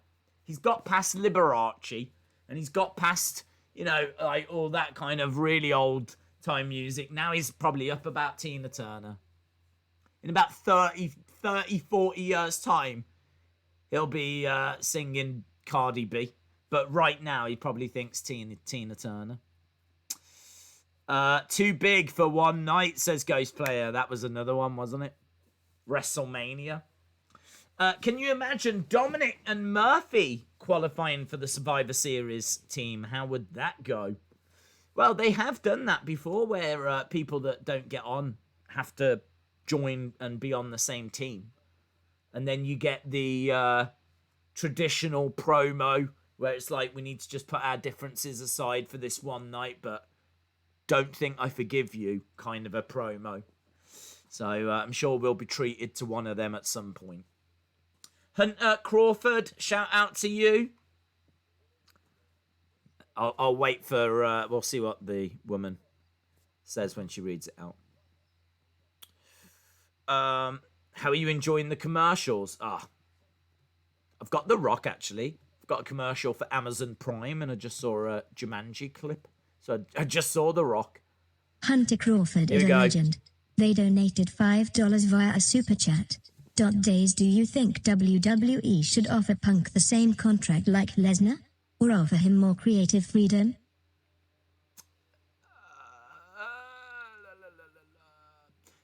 They could give him a contract like Lesnar, whereby he only works so many dates in a year. And in all fairness, I don't think that CM Punk every single week would be the right thing to do, to be honest. I think Punk is an attraction now. I think that he is someone that I can't imagine is interested in working week after week after week.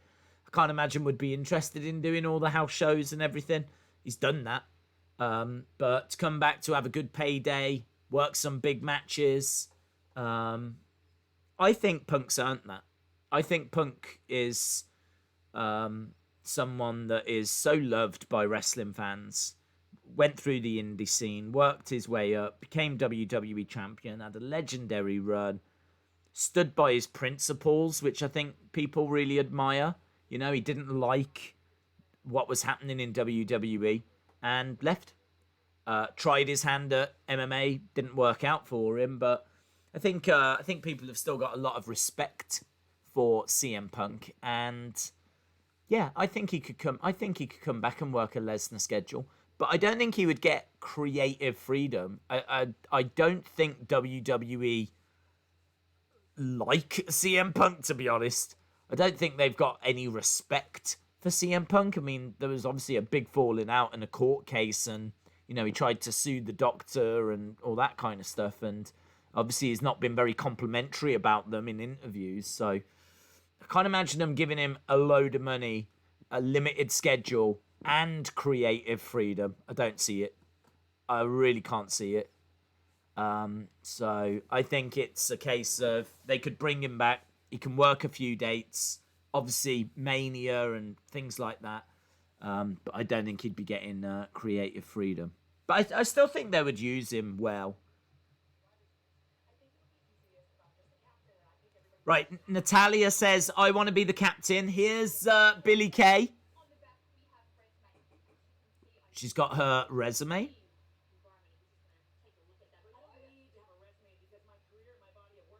Shouldn't that be the Resu K?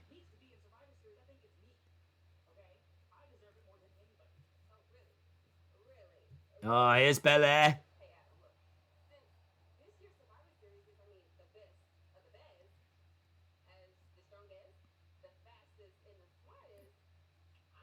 Bianca Belair says, because this is the best of the best, because I'm the strongest, the smartest, the fastest, I'm ready to lead.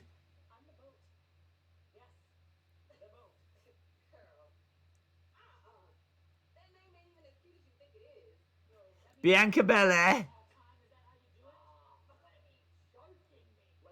Nice. I'm liking these three. Triple threat with these three would be good.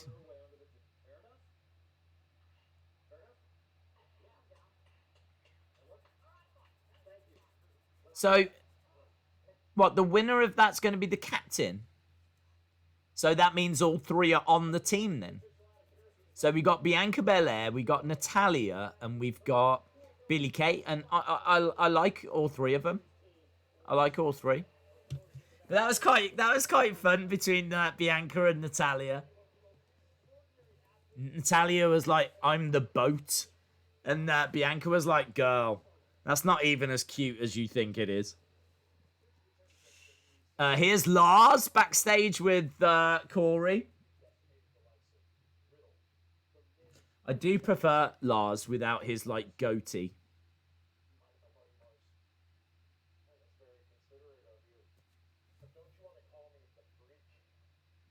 Don't you want to call me the freak?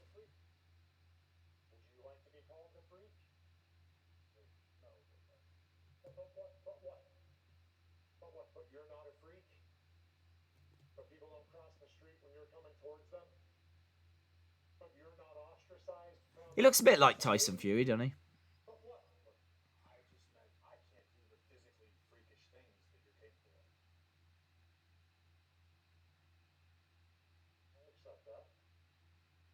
So Lars getting upset at being called the freak.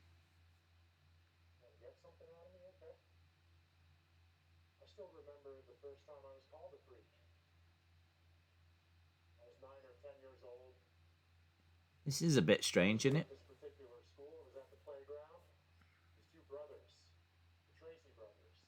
It's a weird way to present him. He's sitting down just in a normal shirt, just having a chat with Corey. It's saying, why are you calling me? It's making it seem like he's being bullied. Lars Sullivan's being bullied by Corey Graves. Would you like it if we called you a freak? Am I supposed to be feeling sympathy?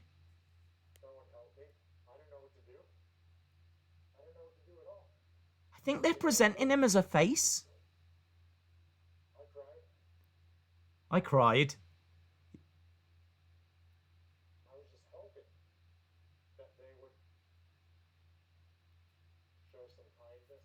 This is weird, isn't it? He's talking about his problems, says Chalmers. Yeah, he's talking about his childhood.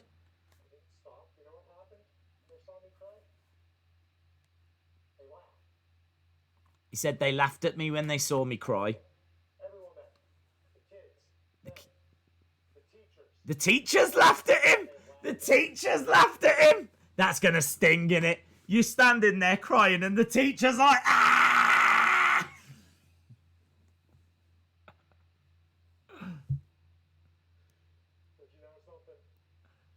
Okay, he's laughing. About 20 minutes later, the laughing stopped.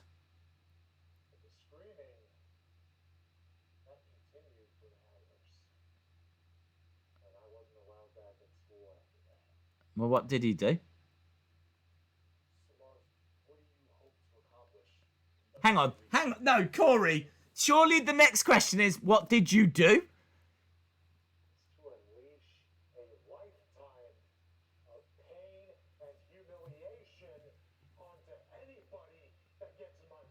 Lars says, I want to unleash a lifetime of my pain and humiliation on anyone that gets in my way.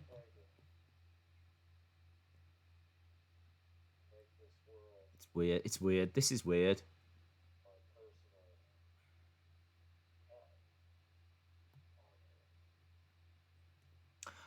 What I would say, though, is I don't hate it. I don't hate it. I feel like I know a little bit more about Lars. Like, he's told us a story about when he was young. Okay, it's not the best story. But, I feel like I know a little bit. I didn't know anything about him before. At least I know a little bit about him. I didn't even know what he sounded like. Now I know what he sounds like. So... kind of split on it. I think I can see what they were trying to do. Belair making their way down. Sanic says that was the worst segment. That was 10 milliseconds too long. Dom thinks it was awesome. Iconic Power says Lars is awesome.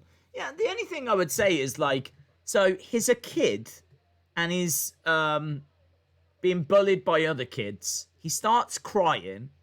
The kids laugh at him. The teachers laugh at him. And then he says, but moments later, they weren't laughing anymore. I can still hear the screams or whatever. The next question from Corey has got to be, what did you do? Like, that would be the next question, wouldn't it? That would be my next question. I hope you don't mind me asking, but what did you do? I mean, but Corey was like, just went on to something completely different. I don't know. What did he do to the teachers? I don't understand. What did he do to the teachers?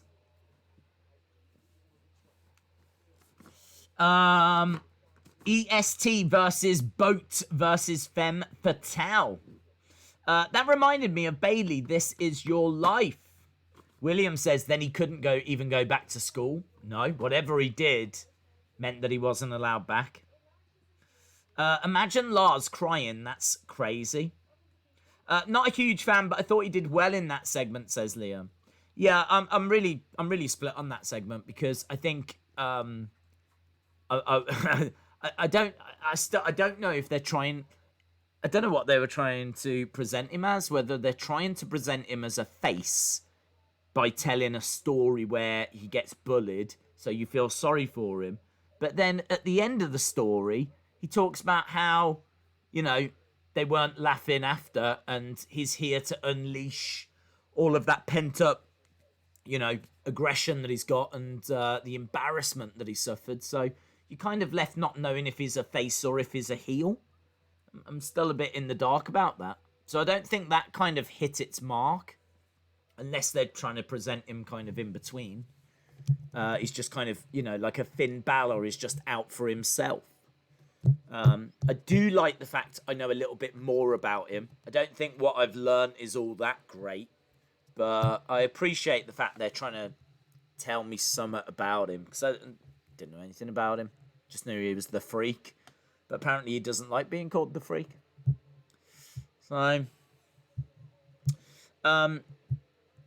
Monica says, the adult films I don't dislike him for. Oh, was you a fan?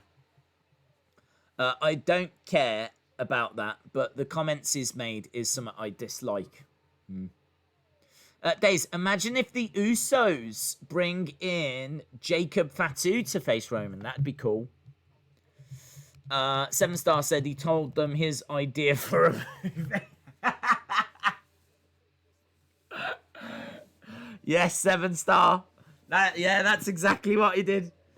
He started telling them about some movie ideas that he had, and then they all started screaming. Daze, after Lars's past career, I don't think he can say what he did, as WWE is a PG show. Yeah, but you would still ask the question. I mean, like, they can... it was recorded earlier today, so they could always have edited the answer out. I just think, in believability terms, you would ask the question.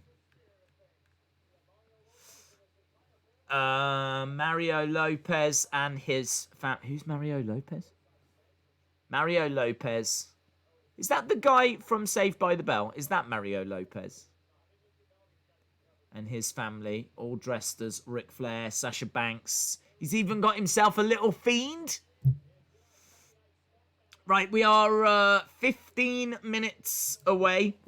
15 minutes away from halftime scores, believe it or not. Right, here we go. I'm on my own against the world. Versus Billie Kay.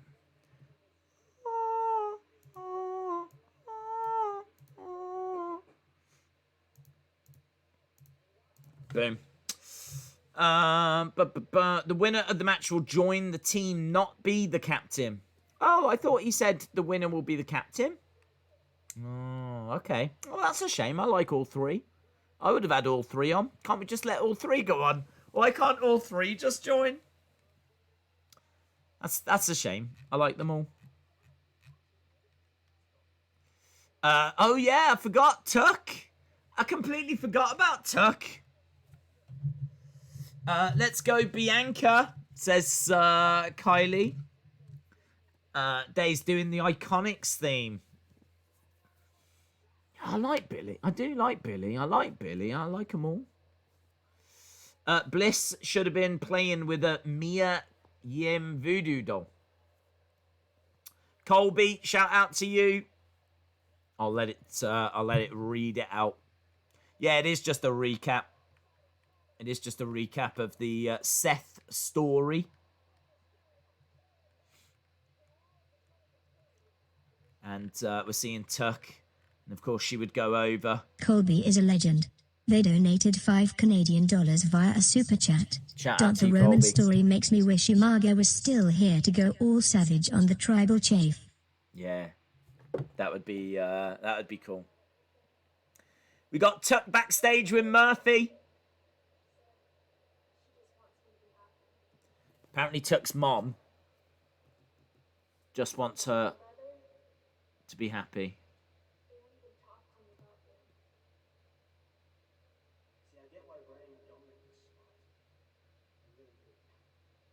Right. Murphy says, I'm not the same person that I once was.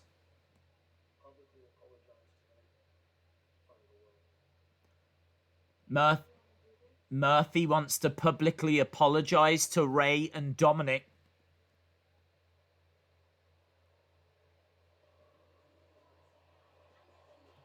Oh. Dun dun dun dun dun dun dun. I never needed you at all. She can't stay still, can she? She's in the ring just bouncing around. Right, here's Billie Kay.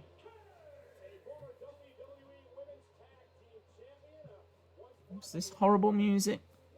And I don't like this little stupid skirt thing. I don't know what this is. But that music's so awful. It was only on for literally 10 seconds. Now they've gone straight to Natalia's. The boat.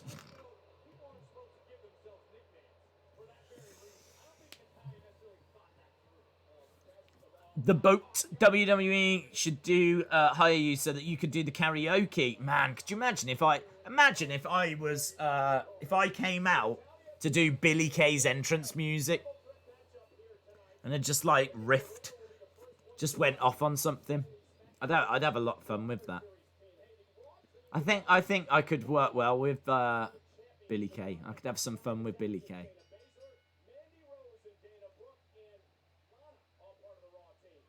You gotta be joking me. She's caught between a rock and a hard place. She's got Natalya one side. Oh, Natalya. I don't understand. Natalya swung. I don't understand. Natalya swung to hit Billie Kay. Billie Kay ducked, and so she hit Bianca, and Natalya was like, But this is a triple threat. Like, Natalya, it's fine. You're meant to hit Bianca. Billie Kay trying to get out the ring. Big strikes by Natalya. Friday night tuck down, says the Nico guy. Against the ropes goes Natalya. Big boot. Discus lariat by Natalya. Billie Kay throws her out the ring. One. No, just a one count for Billie Kay. I think Billie Kay's going to take the pin, isn't she? I think Belair's going to do it. Surely Belair's getting on that team. Kick to the midsection. Bit of teamwork. Powerbomb. No. Head scissor takedown by Billie Kay. Head scissor takedown. Kick in the womb. She kicked her right in the womb. Snap suplex there by Natalya. Basement drop kick by Belair. Kip up by Belair. Belair in orange attire. Not as great as her. Oh, that's great though. Lovely moonsault. 1, 2. Nice drop kick by Natalya. Yeah, I was going to say her orange attire isn't as great as that beautiful, crisp Smackdown attire from last week. Off the ropes. Oh, plants are down. Belair's down. Natalya running over the back of the head. Nice basement drop kick by Natalya. Natalya doing well. Looking for a sharpshooter. Sharpshooter on Belair. She won't get it. She won't tap. She can't tap. Ah, look at that by Billie Kay. Billie Kay puts on like a camel clutch whilst Natalya has got the sharpshooter. That is awful for Belair. That is rough, isn't it? Yeah, Belair in dual submissions. Like, no, Belair should sell this now. Belair has got to sell this. She's just been put in a sharpshooter. People have won with sharpshooters. Billie Kay going for a 3 on Natalya. 1, 2, just a 1. Billie Kay. Billie Kay screaming her head off. Come on! She is just going around screaming. She's got really ugly ring attire as well, hasn't she, Billie Kay? Look at the size of them pants. It's a high waist. That's what it is. Sharpshooter by Natalya. She gonna get it? Billie Kay will surely tap quick. She's gonna... No? Does the sharpshooter not work anymore? What's going on? Oh, Belair seemed to arrive a little bit late there. I should imagine Billie Kay was like, where is she? Oh, just the two using the ropes. Apparently the sharpshooter's not a thing in 2020. If Bret Hart was to come back, he'd be screwed. Bret would screw Bret. 1, 2, 3. Belair gets the win. Belair gets the win. She pins Billie Kay. So there we go. Bianca Belair is on the women's team. Belair wins.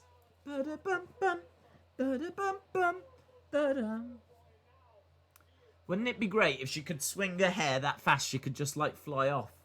That'd be brilliant. She should try and learn how to do that.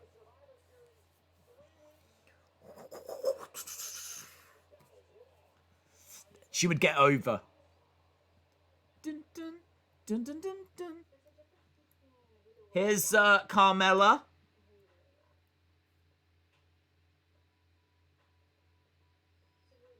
Champagne, who am I?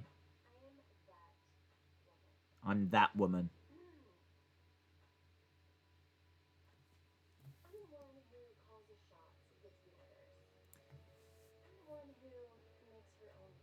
I'm the one that makes her own rules.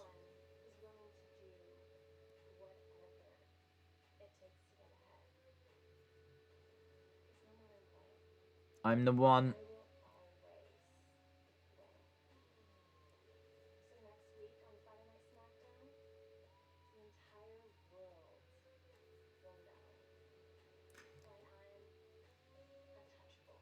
That's very good from Carmella. That's very good. That's very good. Carmella, if you think about the Carmella that was down in NXT, I don't know who that woman was, but the Carmella in NXT didn't have that kind of confidence. You know, the way that she just delivered that promo there, very good. Said that she's that woman. She's untouchable. She'll do whatever it takes to get ahead. She makes her own rules. But just the way that she just so effortlessly went from, you know, talking, champagne's arrived, looking at the camera. Very good. She smashed that promo. Very good. Right, we've got Tuck and Murphy. Yeah! The greatest crime-fighting duo. What is it, Tuck? I don't know, Murphy. We're gonna have to pull an all-nighter. Tuck and Murphy. Carmella's a badass. Hey, get your halftime scores in. Get your halftime scores in. What do you think of the show? What do you think of the show? What do you think? What's your thoughts? We'll do it now. David says, has Daze spoke about Pac being on Dynamite next week? No, I haven't. Pac's on Dynamite next week. There you go, David Paul. Boom. There must be international flights, mustn't there? What with Pete Dunne arriving in NXT and now Pac coming back. So that must mean that I can go to America again. 7.5, 7, 9, 7, 7.5, 6, 9, 8, 8.5, 5, 7, 8, 7, 6, 7, 4, 7, 6.5, 7, 5, 7, 7, 2, 5, 6, 7, 5, 7, 100,009, 6, 7, 7.4, 7.5, 8, 9, 6.5, 7, 4.4. Carmella looks good. 7 says DH. 7.4 says BBYPSI. 6.9 says Suffocating Stars fan. Wrestling Days fan says 5. And Kuma says 7. 7.5, 6, 9, 5, 5, 6, 7, 5, 7, 7, 6. Tux says Crazy Cheech. Albert gives it a 9. Sandman882 gives it an 8.75. BOD talks with an 8. David Connolly with a 5.5. 8, 7.5, 7.2. There's a lot of 7s. I feel like I'm saying 7 a lot. Jamie gives it a 7. BBYPSI 675. Quadwo gives it 7.5. Yeah, I think like about that mark feels about fair. I don't think there's anything that's made us go. But really good opening promo by Jey and Roman. I was loving that. But Kevin Owens Ziggler, it was all right match. It was all right. Didn't hate it. Susan G. Komen? Didn't know they were still doing that. Susan G. Komen. Do you remember when they used to not paint the ropes, but they used to have pink ropes? I'm glad they don't do the pink ropes anymore. You just don't need it.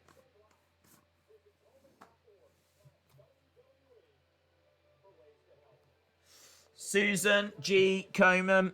And there's a few survivors in the Thunderdome. Yeah, look at that woman. That woman on screen, she's like, yes, well done. I never understand that. I never understand why they don't point more. The woman underneath is like applauding the woman above her. Well done, that woman. That's what I would do. If I was in the Thunderdome, I'd be like,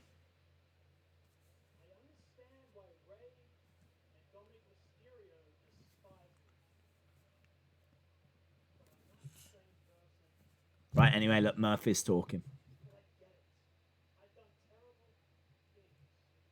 Murphy says, I've done terrible things.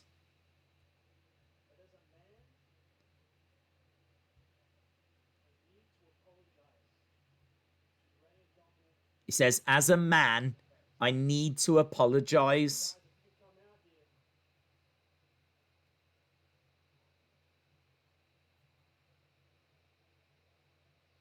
Ray, Dominic, I really want to apologize because I really want to get with Tuck.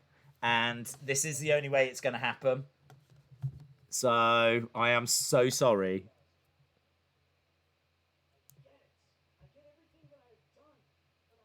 He's doing a good job here of trying to make it seem like he's being genuine.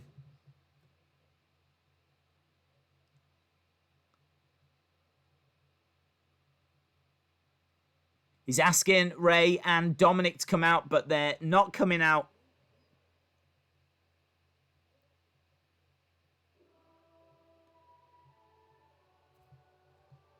Is it Seth? Seth's coming out. Make a sign that says the guy next to me has got no sign. Yeah, that's good. The guy next to me smells. The guy next to me is an idiot. The guy next to me likes Corbin. You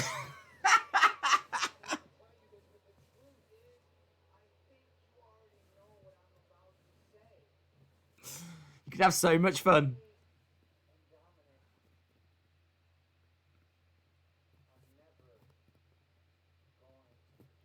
Seth says, Ray and Dominic are never going to forgive you.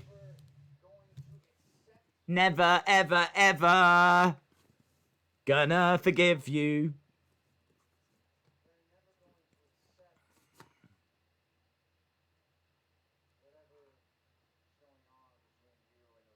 Oh, come on, you know what's going on. Seth's like, they'll never accept whatever's going on. Oh, no, we all know what's going on.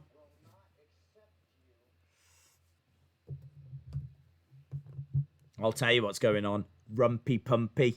That's what's going on. I'm sorry to get so graphic. I apologise. I do try to keep these streams PG, but sometimes I have to just call a spade a spade. There is rumpy pumpy going on between those two. DH says, what does Tuck mean? I've been gone. Well, DH is a legend. They donated $1.99 via a super chat. What does Tuck mean with Aaliyah? I've been gone. It's because for the first 4 weeks, 5 weeks that we saw her, she kept tucking her shirt in different ways. In fact, she's rocking a lovely tuck tonight, actually. She is rocking a lovely tuck. She's got a lovely, it's kind of like a nice high tuck that she's got tonight. But she's introduced us to the half tuck. She's introduced us to the French tuck. We've had a high tuck. There's been quite a few different tucks that she's brought in. It's something that not many people have been talking about. It's just this community, which is what makes us awesome, is the fact that we notice the little things.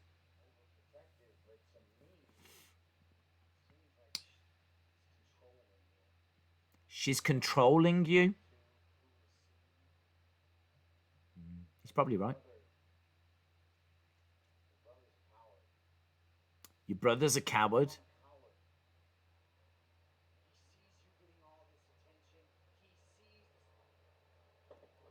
Oh, hello, there's the coward. The coward's here.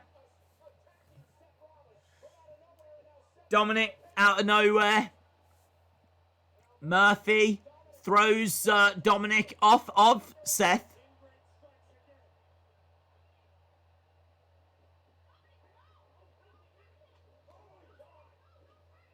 Tuck shouting, don't hurt him, Dominic. Here's Ray. Ray's on his way down, but of course he's got to play his... Oh,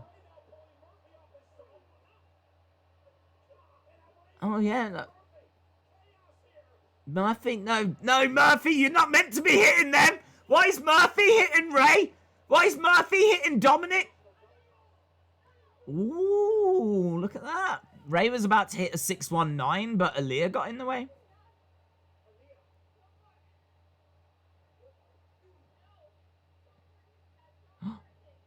Don't hurt him.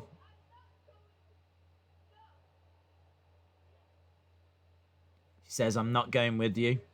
She just stopped a 619. Unbelievable. Oh, no! She loves him! Ah, she loves him!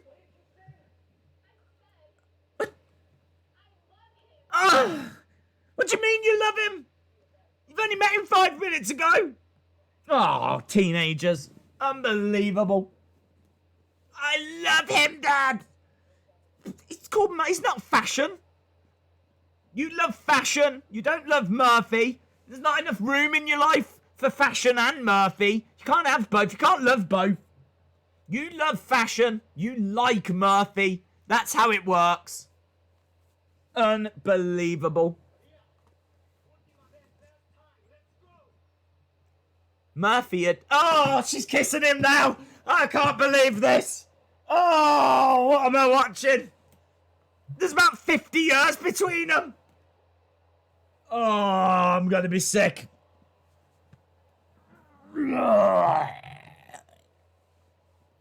Oh, my God. I don't know what this means.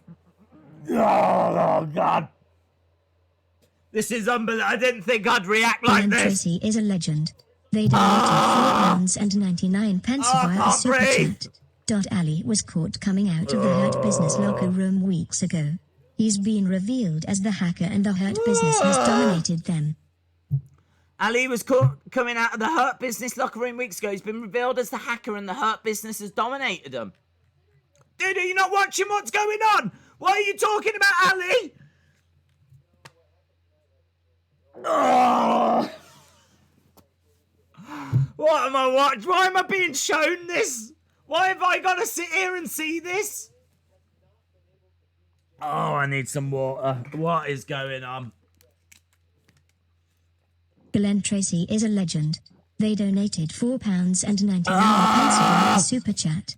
What if he planted CCTV and leaks MVP saying he's using the Hurt Business? Retribution, lose every match but win the feud by breaking them up. Shouted at? What's happening?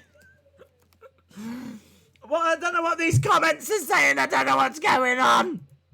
Hang on, what's happening? Oh my God. Anyway, I don't know what these comments have said. What's this? What if he planted CCTV? Who?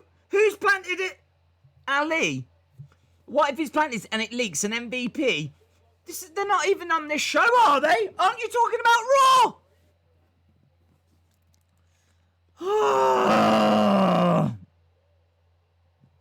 I don't know what I've said.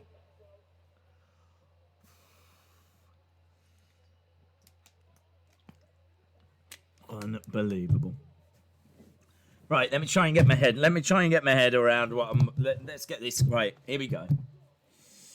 What if he planted CCTV and it leaks? MVP says he's using the Hurt Business. Who? Ali. Ali's not in, is he? Retribution lose every match but win the feud by breaking them up.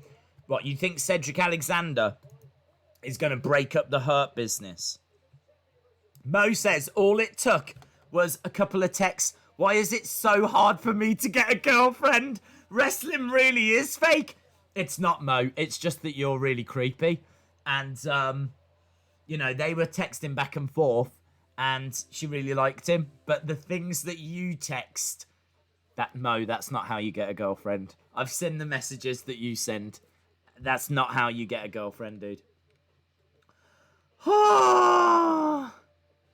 J14 says, what about you and Linda? You're 21 and she's in her 70s. Yeah, but that's not as weird, is it? Because I'm younger. I'm the younger one, do you know what I mean? It's all right for her to be a cougar. They donated $5 she can be a cougar. Super chat. All it took was a couple texts. Why is it so hard for me to get a GF then? Wrestling really is fake. couple of texts. Even the woman reading it out sounded confused. All it took was a couple of texts. Even she sounded freaked out by it. Unbelievable. Absolute scenes. Well, I hope I might have answered some of these messages that have come pouring through. TJ the Goat says she loves him. She does, man. She does love him. There's only enough room for fashion, though. I don't understand how she's going to love fashion and tucking things. Unless she wants to tuck Murphy in. She does want to tuck Murphy in. Oh, I can't believe... I love him. You gotta say, though, it's great they gave us that moment. Her turning around saying that she loves him. Wow. And then the kiss heard around the world. That must be rough, though. Think about it. She's how old? 19.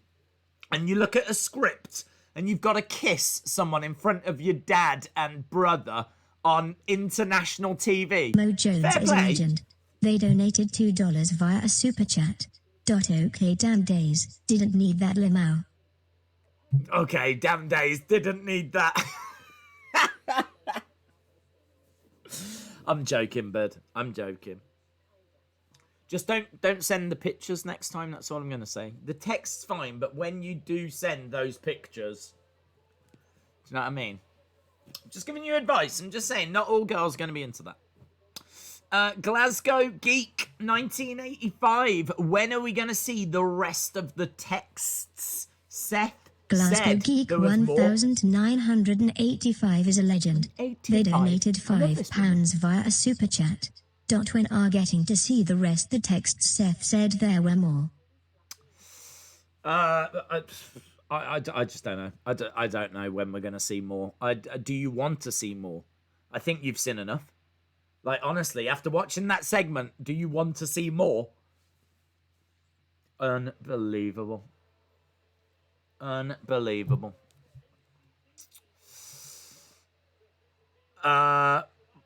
Roland's also said that he would marry the two if that's what they wanted, says Lauren. Could you imagine? What if they do end up getting married? I hope it is a swerve, you know. I hope it does turn out that that they're playing them. Like it's all been to just break up Seth and Murphy. Turns out she doesn't love him. But they've just done it to drive a wedge between them, between the Messiah and the disciple. I hope that's a twist that's coming, and she hasn't just lost her freaking mind. Unbelievable. Man, people are taking this way too seriously, says Suffocating Stars fan. Sanic says 32-year-old and a 19-year-old. What happens if you put them together? I think a 51-year-old gets born. Is that what happens? If you take a 32-year-old and a 19-year-old and they have a baby, does the baby come out at 51 years old? That would be cool. That would be cool. Michael says, Tuck, you betrayed us. You went from Tucks to kissing a guy 15 years older. It's unbelievable.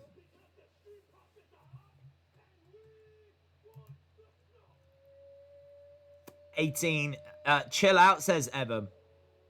Hopefully this isn't like the Bobby and Lana. Do you know what would be great if Liv Morgan came down? Liv Morgan needs to come down. She needs to say that she's got feelings for Tuck. That's what I need. That's what I need. I need Liv Morgan to come down in a weird suit that's got like a long sleeve and then no sleeve. I think it had one side and the other side was like some kind of a boob tube thing. I can't remember. I just remember it was like half a suit jacket. So I need her to come down with the other half this time. And I need her to tell Tuck that she loves her. That's what I need. And I also need Miro in a cake. Right? It's not too much to ask, is it? Ricky K... Oh, do you know what? I'm just going to let her read it out. She can read it out, Ricky. Quickie KV is a legend. See? They donated £5 via a super chat. Just want to say I'm loving the new Raw review videos you have done these past couple days. Also hope you're doing well, my friend. Ricky, thank you very much, dude. I was talking about them earlier. They've been a real project, and there's still another 6 that are just ready to go. So I've got another 6 that are ready to drop. And I've just been, I'm about 24 hours away from finishing a longer one as well, 15-minute one. So really pleased that you enjoy them. The Bipsy is a legend. They donated $5 via a super chat. Appreciate it. Was the Aaliyah kissing Buddy Murphy worse than AJ Lee kissing Kane, Mickey James kissing the interviewer Beth Phoenix, and Carly all of Mae Young kisses? Yes, it was. Yes, it was the worst thing I've seen, yes. Because to me, Tuck represents purity. She represents fashion.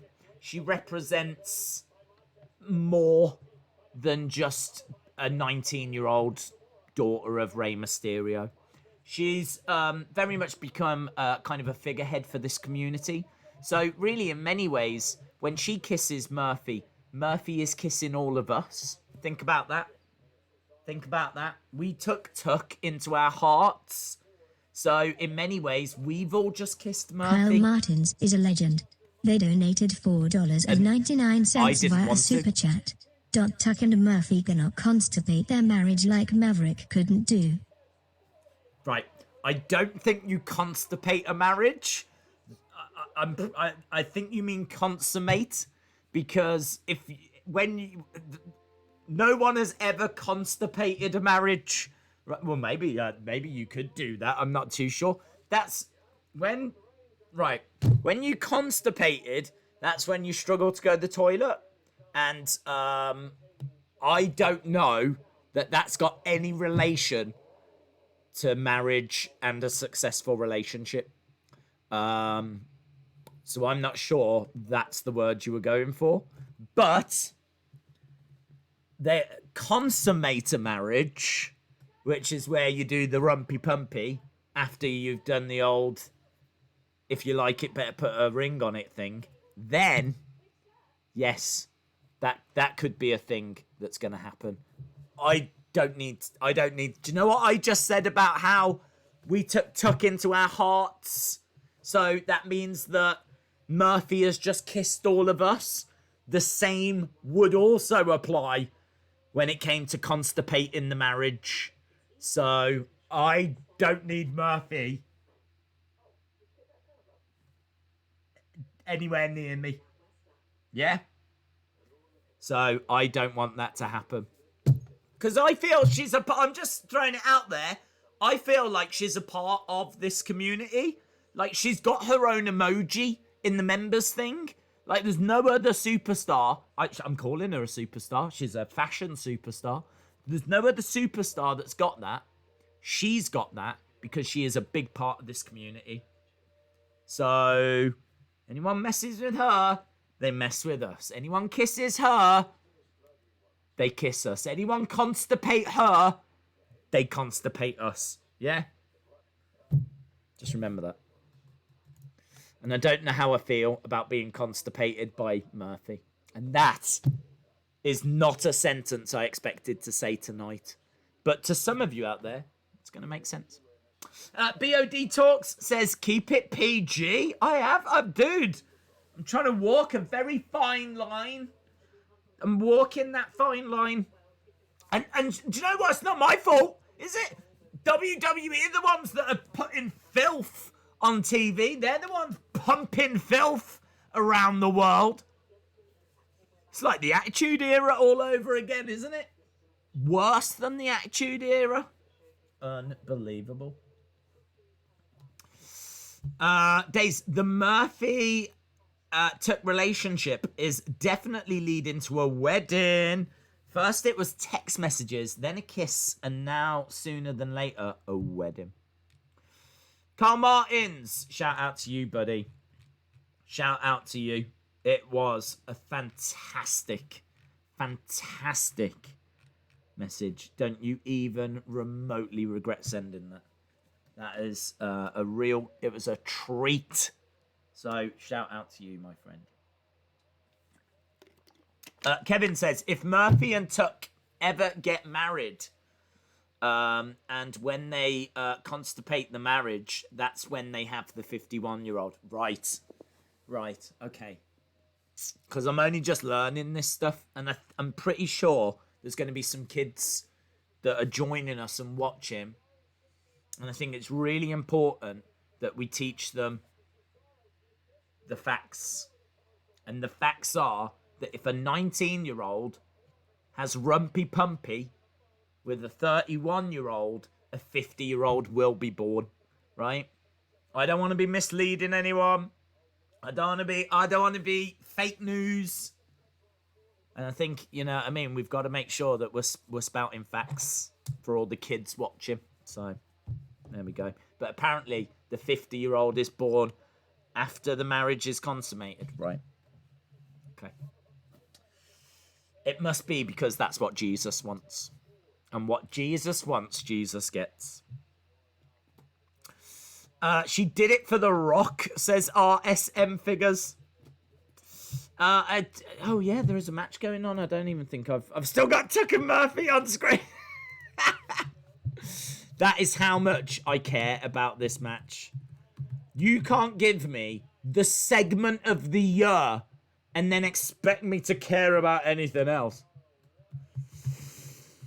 Segment of the greatest, basically this generation's Hogan Andre moment. That's what we've just been given. That is what we have just been given. Absolute treat.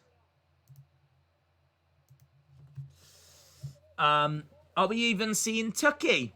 I don't know. Maybe he's going to start kissing Murphy as well.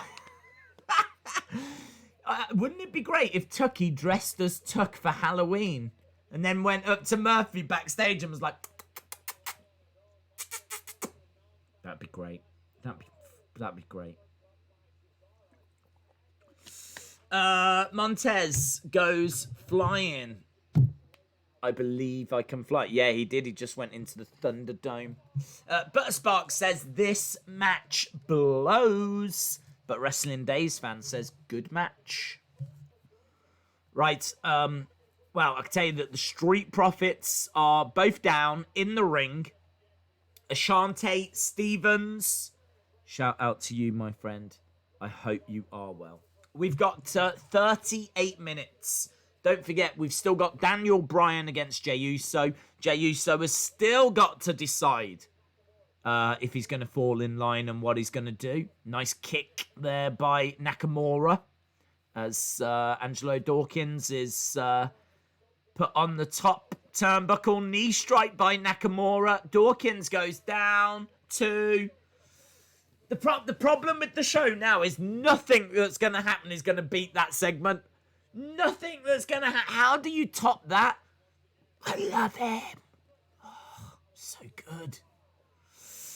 Days, from now on, a bad match or promo, can we just say that they constipated us? Let's do it. Let's do it. We're going to bring that in as an official word of this community. Do you think Murphy and Tuck are going to have another segment? Maybe a little backstage thing. Maybe backstage they're still kissing. Oh, could you imagine that? The cameras go backstage and they're there just looking at each other and then they're like... And they go at each other. Oh. Unbelievable. Elvis was engaged to Ginger, who was 21. Who the hell's Ginger? Never even heard of Ginger. Elvis was engaged to someone called Ginger. Spinebuster. See Wrestling, shout out to you. Nakamura is up top.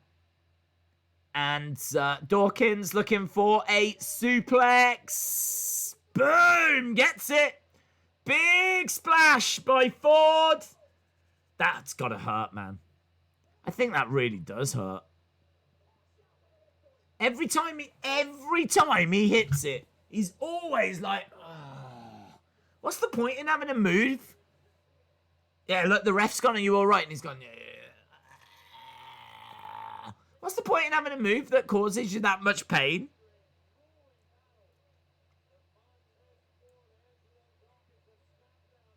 He should really, like, get a pillow or something that you can strap round him. Just to take some of that impact away, because it looks like it really hurts. He gets some mad height on it. I mean, this is just a random Ashanti Smackdown. Stevens is a Do legend. it on a pay-per-view. They donated $4.99 via a super chat. What you watching it on, bro? WWE Network not showing it for me. It's not on the crying network. Face, crying face, crying face. Yeah, Ashanti, it's not on the network, but it goes on like a month later. It's because the TV networks pay a lot of money for it. So I'm watching it on BT Sport. It's on Fox in the US, and it's, I don't know, on various TV stations around the world. But yeah, it's not on the network, unfortunately. It goes on there a month later. You get all the pay-per-views live on the network and all the old episodes, but the new ones, the TV companies pay a lot of money for them. We've got Sami Zayn backstage.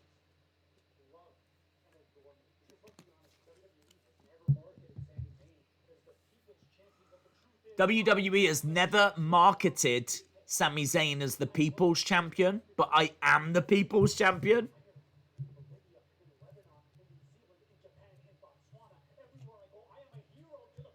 He's a hero to the people of Botswana.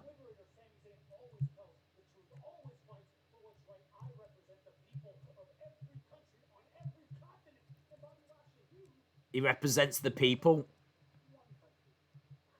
of every country and every continent. It's a bit weird, isn't it? He's building up towards a match with Bobby Lashley. It's like heels everywhere. You have to play a game of Spot the Face. With Survivor Series, it's just heels versus heels everywhere. Right, boss time. Paulie, 1988. Shout out to you, my friend. Shout out to you as the boss is here. She's having a little dance. Random shot backstage for some reason of a camera just laying in the backstage ring. Right, Sasha making her way down. She's carrying this steel chair that Bayley used against her. Pushing on out the way. Yes, yes, y'all.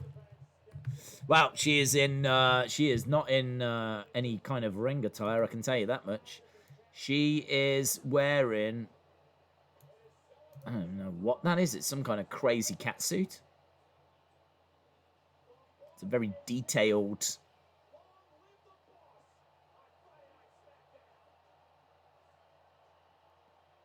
She looks like an X-Men. So we've got one of the X-Men in the ring. I can't believe I missed the kiss. Dude, it was so emotional. It was so emotional. A lot of people are saying that it's the most romantic thing they've ever seen. Sasha is finally here, says David Connolly. Now that is an outfit, says Tampa. In terms of Tucker Murphy from the iconic words of Booker T. Tell me I did not just see that, says Trent. Liv Morgan's going to interrupt, says Dom15. I wonder what is going to happen here. I mean, clearly not. They're not going no fighting because shit wrestling in that catsuit thing and them heels. So, no, Sasha, that was actually Bayley's chair. Bayley was exactly right. You did all the work. You proved they're in the chair that you work with, says Beth. You're not feeling Sasha, Beth. Not a Sasha fan. Looks like a white version of the meat suit, says General Snotty Notty. Was there a botch during her entrance? Yes. simply, Nick. They cut to a camera that was backstage for some reason. They've done that a couple of times tonight, actually, gone to cameras that aren't actually focused on anything in particular. So, I don't know what's happening in the production truck.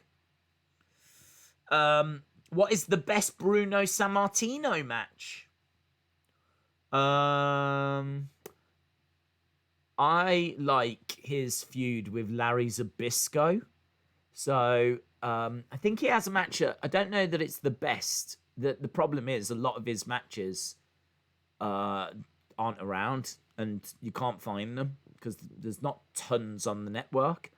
A lot of like the 60s stuff hasn't gone onto the network, and obviously that's before pay-per-view as well. So it's really hard to say. I mean, he had classics against loads of different people throughout the 60s, and it's hard to say what the best one was. I mean, he faced the likes of Killer Kowalski. He faced everyone, didn't he? Killer Kowalski. He was even facing like the NWA champions at times. So yeah, the ones that kind of come to mind, obviously against Ivan Koloff when he lost the title, the matches against Larry Zbyszko in the early 80s. He faced superstar Billy Graham as well. I think any of those Killer Kowalski matches were meant to be very good. But honestly, the best thing to do would be to go onto the network and see what's on there and see what you can find. His later stuff against the likes of Macho Man, you know, when you're starting to get into the 80s, mid-80s and whatever, his time's been and gone then. Really, you want something from the 60s or the 70s. Right, we're going back. Honestly thought that Sasha's husband was 50. No, he does. He makes the ring gear, doesn't he? Talking smack on the network tomorrow. Less than half an hour to go. Daze, do you want to know how my day is going? I just filled a hydraulic tank on my tractor with diesel fuel. Oh, hello. Just not my day. I need Lana to go through a table to turn it round.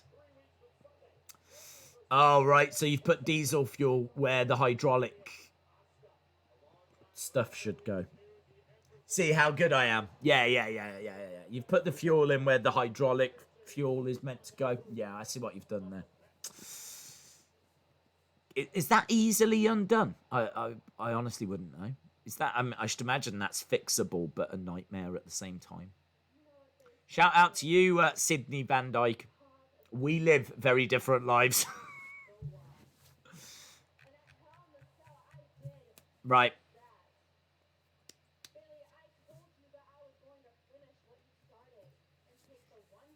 That attire is so detailed. It is crazy. That could not be cheap. That must be like maybe it was made by her husband.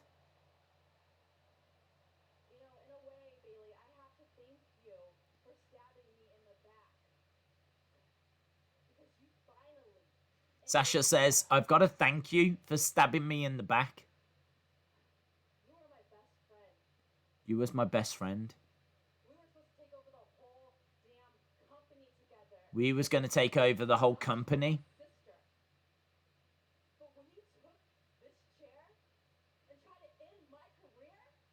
But when you took this chair and tried to end my career...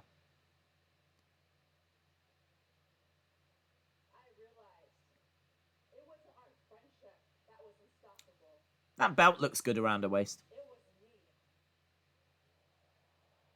Looks good with her hair. She was meant to be on SmackDown with that blue hair.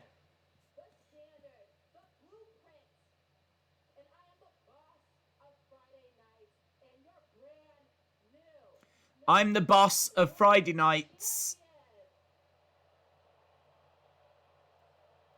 Well, there we go. Yay. Is anyone coming out?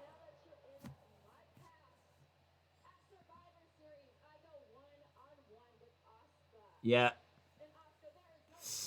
Poor chair with an X. The blueprint. Why have I heard that before? Right, well, here's Bailey. Here she is. The role model. Turn off the music.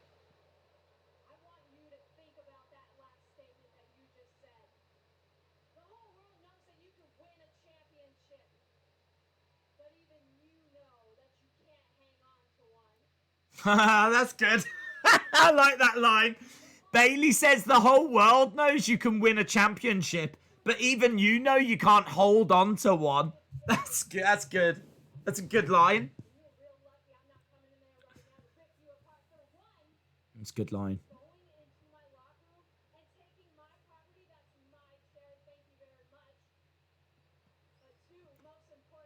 Bayley says that's my chair. Thank you very much.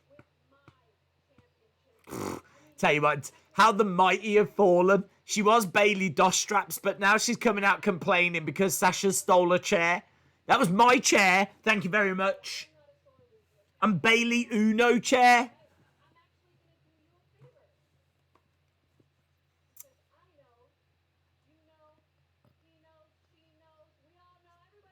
Everyone knows. You can't beat Asuka without me. That bruise on Bayley's arm. SmackDown Women's Championship match next week.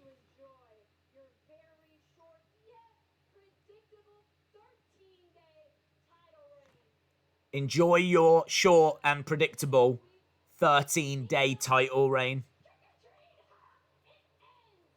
Ding dong, trick or treat. Ding dong. I need a Bayley doorbell. Ding dong. Love that. Yeah. Yeah. Backstabbing. Witches never win. She should have said witches. It's Halloween. But she didn't. She went hardcore. She went Attitude Era. There we go. Title match next week. Bayley wants the chair back to hit someone with it and show them that she loves them. No, there's a new way of showing love now. It's called kissing. It's called smooching. I learnt that from Tuck and Murphy. Apparently that's what you do now. Apparently that's what all the kids are doing these days. All the kids are doing it. Well, I've seen one kid do it tonight with an old man. 30 days of The Undertaker. Little advert for... When's the first one, actually? Is that Sunday? Exclusive new shows. I'm really looking forward to the Paul Bearer one. I'm really looking forward to the Paul Bearer. I hope they've got Undertaker. Like, giving some new insight. The Broken Skull thing will be good.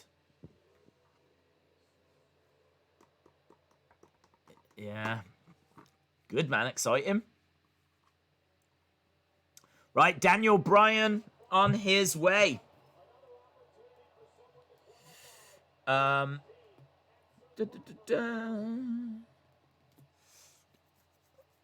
just said that? I heard crows. I heard the Sting crows, says Kyle. That would be good, wouldn't it? If they did bring Sting in. Imagine if we got... I gotta tell you now, I would prefer Sting being face-to-face with Undertaker at Survivor Series than Fiend. I know everyone wants Fiend. I know. But I would want the Sting one. Because Sting Undertaker is my dream match. Daniel Bryan versus Scooby-Doo.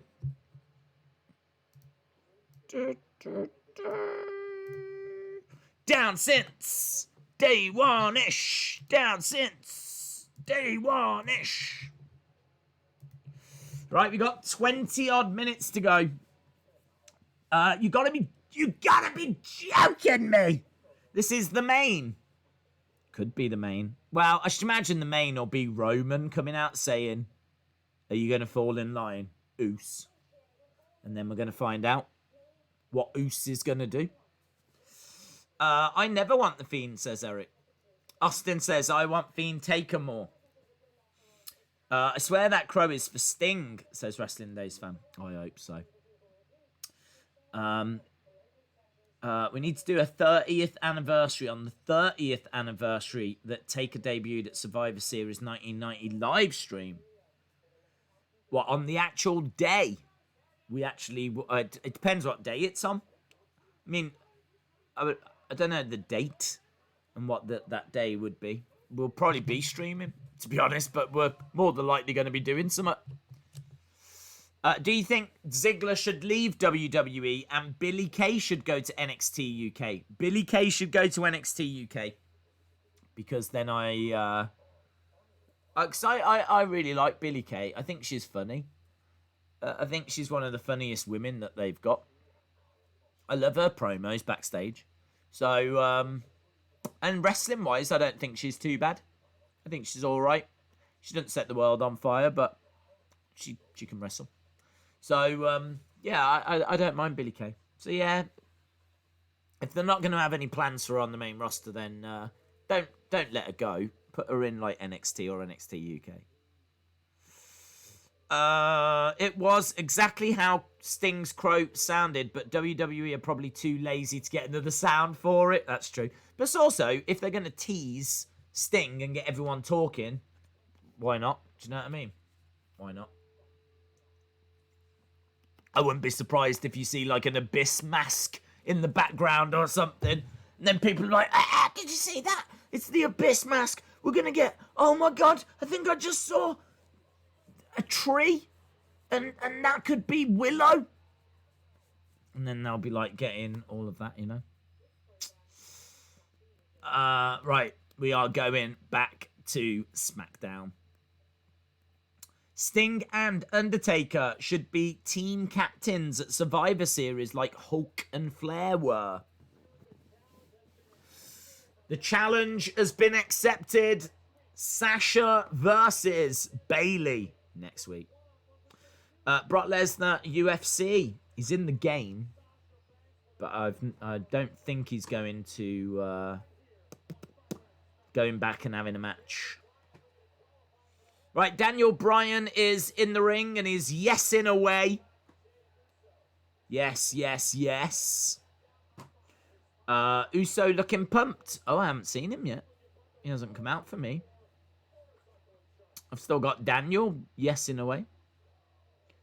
Right, here we go. Now he's coming out. The thing with Jey Uso is he's never happy. He's been down since day one-ish.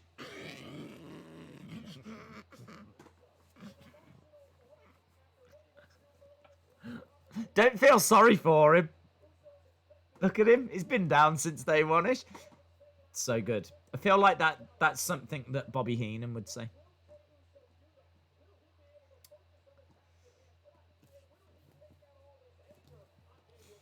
Here he is. He's got the weight of the world on his shoulders.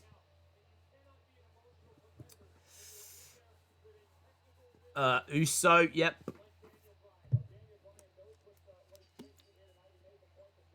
Oh, look, he is. He's struggling, isn't he? How can he have this match against Daniel? His family's being ripped apart. Welcome to the Uso dentistry. Daniel Bryan will win. Yeah. Yeah, I think he will as well. Back elbow by Jimmy Uso. The thing is, though, I mean, we do have a commercial break coming up in about, like, 4 minutes or whatever, so...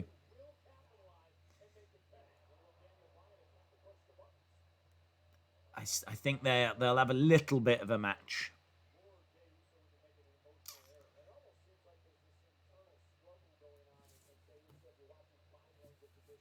There is an internal struggle. J-Man says, a train. Awesome. Woopack says, interesting. Cookie Monster says, why Scooby-Doo? Dude, did you not hear him earlier?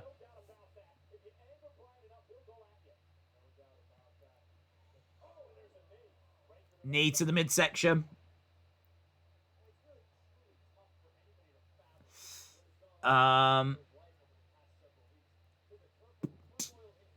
Big Gains says, imagine being able to beat people in regular clothes. Uso is underrated. Here we go. Bryan against the ropes. Nice. Samoan drop by Jey.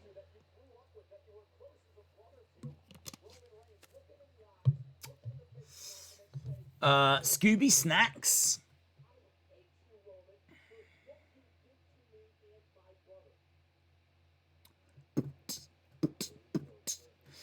It's a bit slow, isn't it? I mean, like, he's got a lot on his mind, isn't he? He's trying to think it through.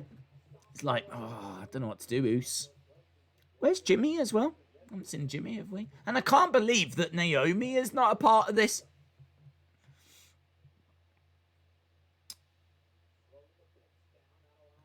Big right hand by Jey. Daniel in the corner. Goes up, over the top. Against the ropes goes Daniel, duck underneath. Clothesline, down goes Jey.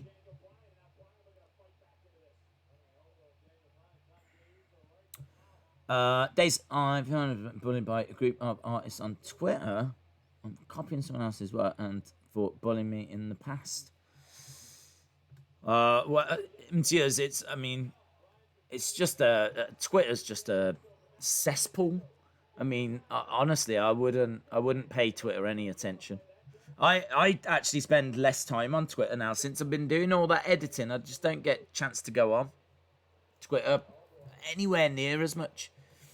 And, I mean, in fairness, Twitter never bothered me before, but I can't say I miss it.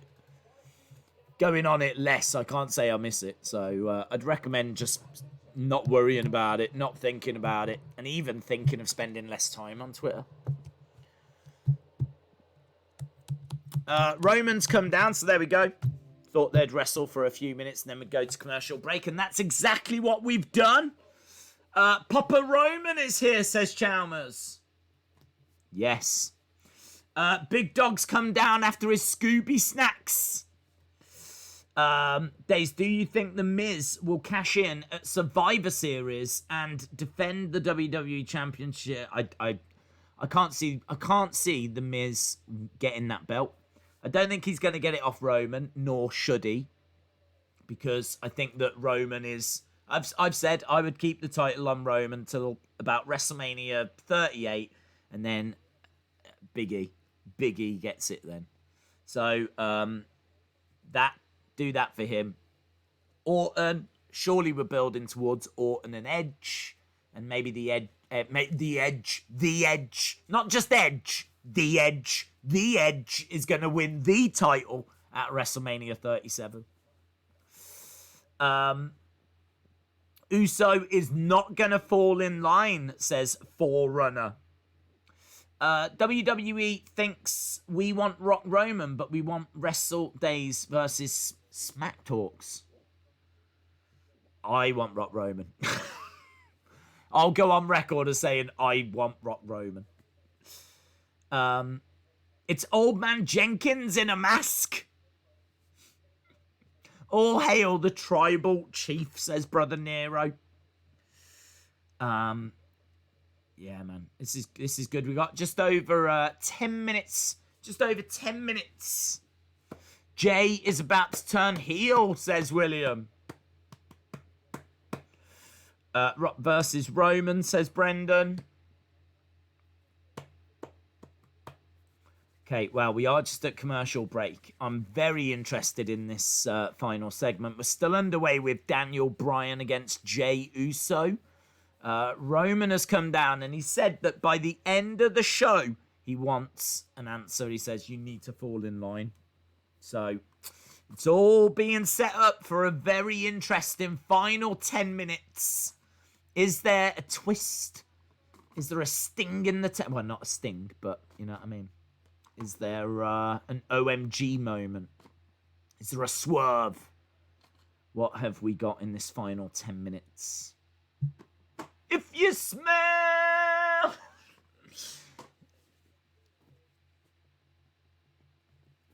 All right, here we go.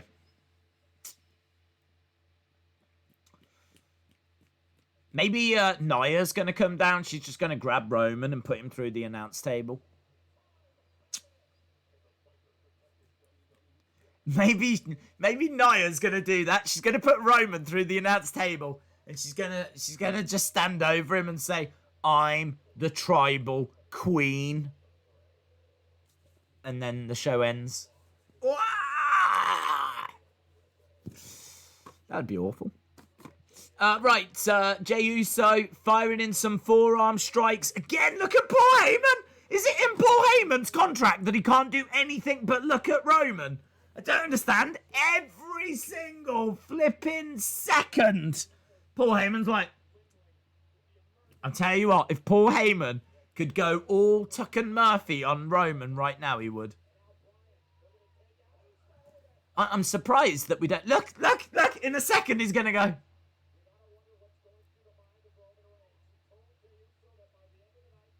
He would love it. He would love it. I have never seen anyone look at anyone else like Paul Heyman is looking at Roman. I really feel like he's trying to figure out, if I could kiss him, where would I kiss him first? Would I kiss him on the cheek? On the lips?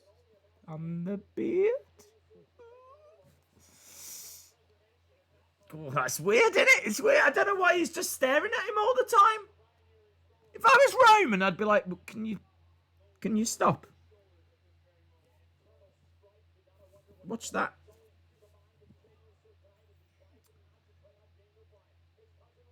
Nice enziguri kick. It's freaky.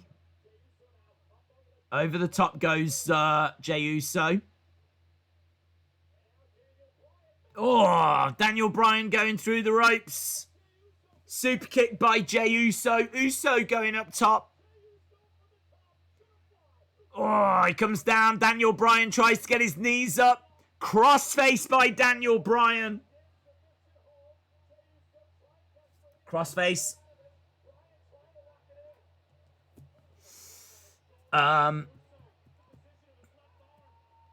He's going to snap into the big dog. There we go. He's got to the ropes. Time ticking away. Time ticking away. That's creepy. My eyes are up here, Paul, says Quinn81. Roman and Heyman is Tuck and Murphy 2.0. In a minute, Paul Heyman's going to go, I love him! I love him! Super kick by Jey Uso. Daniel Bryan collapses down. Another kick by Jey Uso. So, good performance this by Jey Uso. Big splash! 1, 2. Jey Uso just beat Daniel Bryan? What the flips happened to Daniel Bryan? Jey Uso just beat Daniel Bryan. How? Why? What?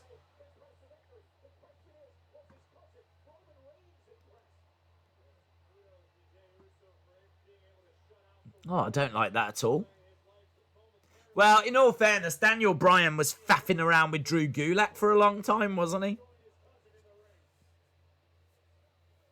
I think Daniel Bryan's lost his way. Doesn't Daniel work on creative for SmackDown? Why didn't he book himself to win? Idiot. Here we go.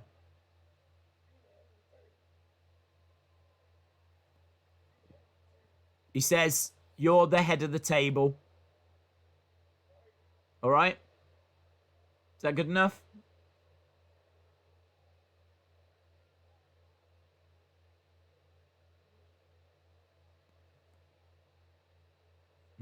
It's not good enough. Oh, Roman's staring at Daniel. Is he going to test him? There we go. Super kick after the match. Jey Uso drags Daniel into the center. Jey Uso says, I'm with you. Look, big splash. They're killing Daniel Bryan.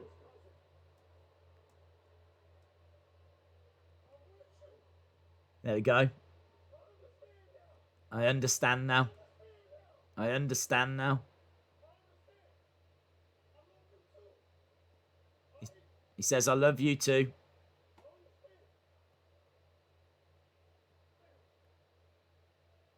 What if Roman goes, nah, I changed my mind. You're out.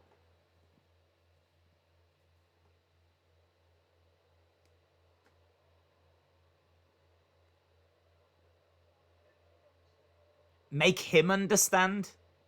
Well, you have. He has made him understand. Just super kicked him. Frog splashed him.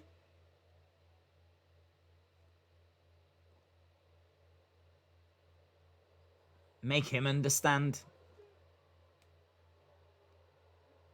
Oh, Daniel. Oh, Daniel. Daniel getting beaten up outside the ring. Jey Uso with some big forearm strikes.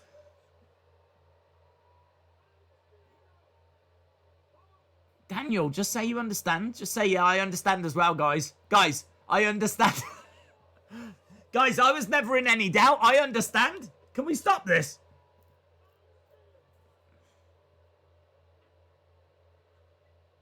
Jey Uso's just running around saying, I understand, I understand. It's good though, isn't it?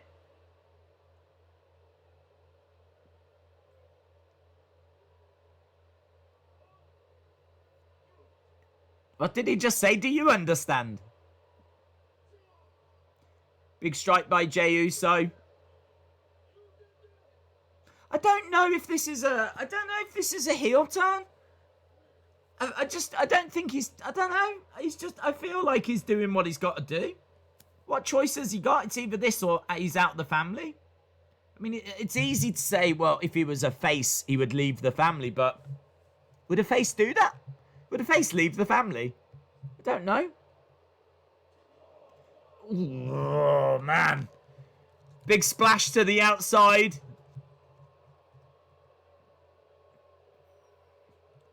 Roman gives a little smile. I don't think he was that impressed.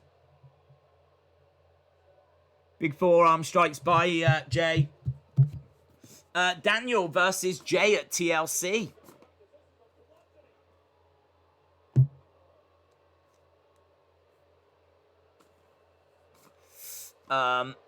He missed.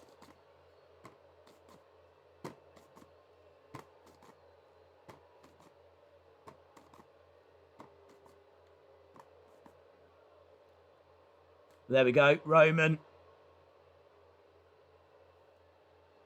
walks away. Jey Uso takes a seat. Roman does give a bit of a smirk. I thought that was decent. I don't know, man. I don't know. The only thing I would say is that it hasn't hit me that that's a heel turn. I'm not sitting here going, oh, he's turned heel, man. Look at that heel turn. Because you saw that first segment. I think this is a bit more complicated than that. I think it's more complicated than that. Because he didn't want to do this. You've seen him crying in that first segment. You've seen the emotion. You've seen him standing up to Roman. You know, and I don't know. I don't know what options he's got, really. He's decided to stand with Roman, someone that he's known his whole life, family that he loves. I don't know. I think it's a very interesting story. I think it's a very, very interesting story, and I think you're going to see Jey doing heel things, but there is a seed of doubt in my mind as to whether he is a heel or if he's doing it because he's got to do it. And that's good. It's good. It makes it a very interesting, intriguing story. And who knows where they're going to go with it, and who knows what Jimmy's going to say. Do you know what I mean? We don't know what's happening with Jimmy Uso. I'd love to get Jimmy. I mean, maybe that could be next week. And I really think Naomi has got to be involved in this. I just don't understand why we're not seeing her. I know she's on a different brand, but come on. Like, really. But yeah, interesting. Get your thoughts across. Get your thoughts across. Darshan says nothing for Aleister Black. No heel turn, no storyline. We'll have to wait and see, won't we? We'll have to wait and see. Kevin says it's awesome. C. Jackson says, not Bryan. Why does it have to happen to Bryan? Rock's eyebrow versus the tribal teeth. Robin says Naomi is injured. She's had surgery. I don't know where. Well, I mean, like, I'm not saying she's got to get physical, but I don't know. I don't actually know what her surgery was for. Is there not a way that she can do a promo? I mean, like, I feel like it's okay that she's not been around at the moment because the story's been great and they've filled the time. Jimmy's come down, you know, but if Jimmy's going to get involved, and he should, then things can't happen to Jimmy without Naomi being involved. So, we'll see. We'll see. 775 says Dave in real life. 9 says Paul. 9.5 says Brendan. 7.5 says Brony. 7.7 says Darshan. Where was Big E? Says Danae. I think Big E will probably be in a qualifying match for the Survivor Series team. And this just wasn't the week for that. So, I have no issue with not seeing people every single week. I think that it would have been good if at the end of this they said, join us next week. We've got Big E versus in a qualifying, and they ran through a few of the matches. And I've got no problem with, you know, not seeing people every week. They've got a good roster. They should use it more. And if you're going to use the roster more, then you're going to have to rotate your talent rather than just relying on the same faces every week. 7.75, 8.5, 6.2, 9.5. TJ Biscuits says the tribal chief reminds me of Roman from The Shield. Sean says 8.75. Kyle gives it a 7.25. Kelly gives it an 8. Wrestling Daze fan with a 7.5. Venom says I'm going to give it a 7.7. BBBYPSI said a couple of months ago we should get a Samoan faction. This is the start of it. 8 out of 10. Great show, says Tattoo. Jadam says, I'm going to vote tomorrow. I'm thinking about showing up in a Rey Mysterio mask. Amazing. Paulie, 1988. 7 overall. I wanted Tucker Otis stuff. That needs continuation. Oh, you'll get it. Yeah, I'm surprised there was no reference to it, actually. Surprised there was no reference to it, but don't know, it's pretty solid show. I think every segment was pretty decent. There wasn't really any filler here. I feel like everything had a place, had a purpose. So, it's all right. Not too bad, says hello there. I am going to give it a... I think there was some significant stuff on it. I think the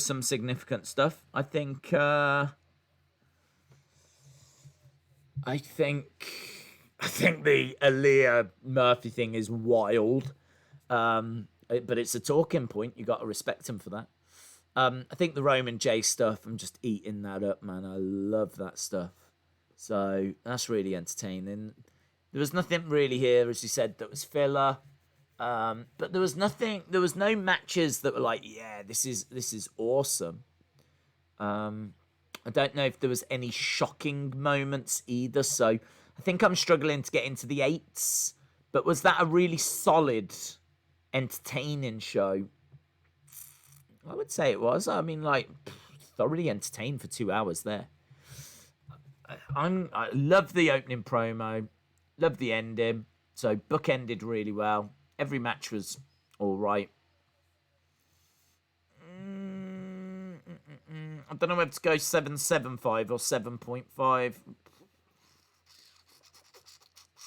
See, this is where I would love to have a list. I need to get this. I need to get a list of shows that we've scored and what the big talking point was from each one. Because then I could look and I could go, well, I gave that 7.75 and it had that on.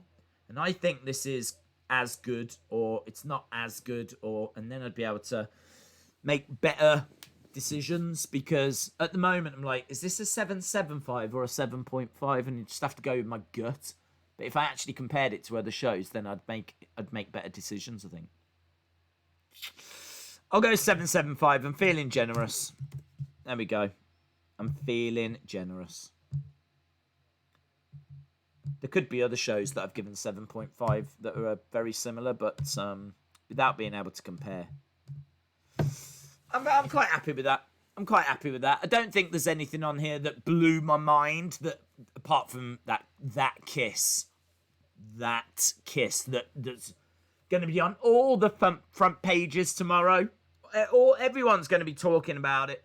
So apart from that kiss, there was nothing here that blew my mind. So, but a solid show. So a 7.75.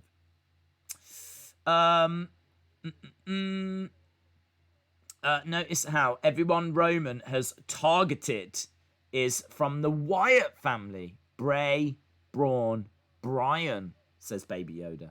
All the B's. Have you noticed how they all begin with B? Yeah? How about that for a link? So, Bailey needs to be careful. So does Banks. So does Bischoff. There we go. Those are the next 3 victims for Roman. Murphy and Tuck stole the show, baby. Yep. They could, I think for Christmas, what would be nice is How to Kiss by Murphy and Tuck. It's an hour-long DVD of them constantly kissing and giving tips to youngsters that want to learn how to kiss properly. And it's just Murphy and Tuck for an hour just doing lots of different... Man, what if next? You know how she gave us like the half tuck and the French tuck? Now she's going to give us a normal kiss, a French kiss, a half kiss. Half kiss is where you do it like on the side and you only just like half the mouth and you go like this. So now we're going to get loads of different kisses. That would be amazing. Oh, that would be good. If you're watching Tuck, do it. Let's start exploring the world of kissing. I want a French kiss. I want a Croatian kiss. I don't know what happens then.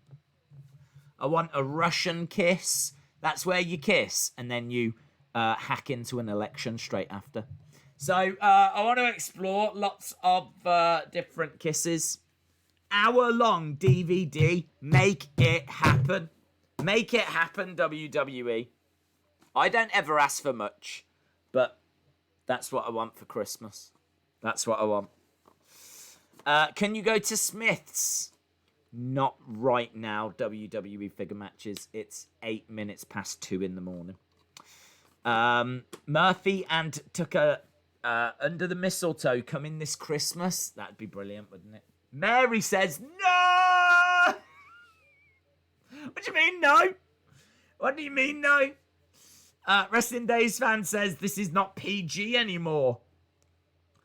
Murphy next week is going to come to SmackDown with a French tuck. Oh, what do you think he's going to start? Oh, yeah, maybe she's only with him because she wants to now explore men's fashion. And obviously she can't because she's a lady, breaking news. So, yeah, now she wants to like branch out into the men's fashion world. And so she can do that. He's going to now become a male model. This is going to be so good. This could be the greatest thing that's ever happened to wrestling. Dave in Real Life says, does anyone really want to French kiss Murphy? Lol, okay, I do. Wow.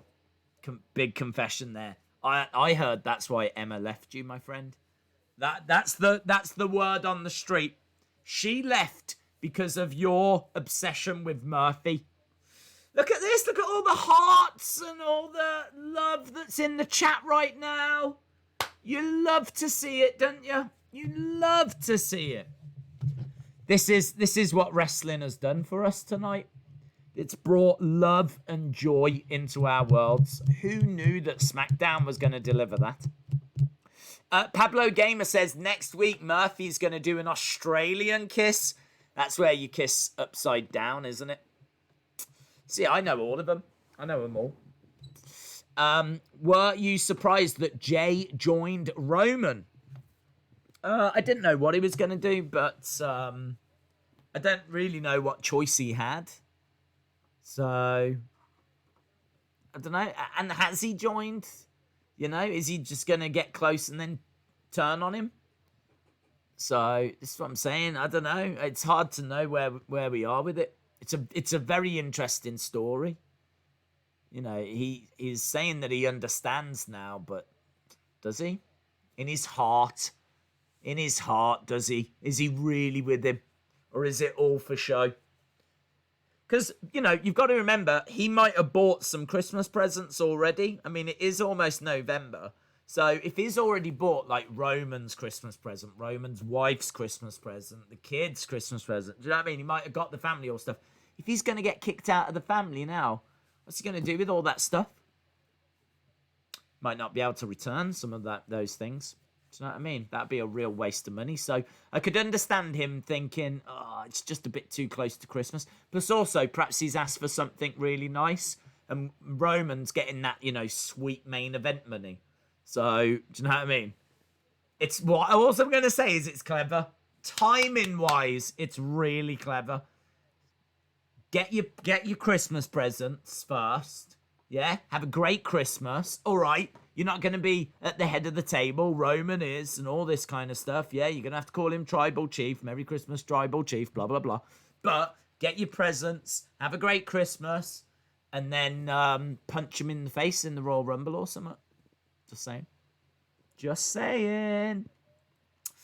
Can you go to Smith's tomorrow? No. Daze, what are your thoughts on the weird Lars promo? What are my thoughts on the weird Lars promo? What are my thoughts on the weird Lars promo? I can't say I liked it, so I can't say that it worked, but I can say that I like the fact they were trying to do something, and I think they were... I don't know if they were trying to get him over as scary.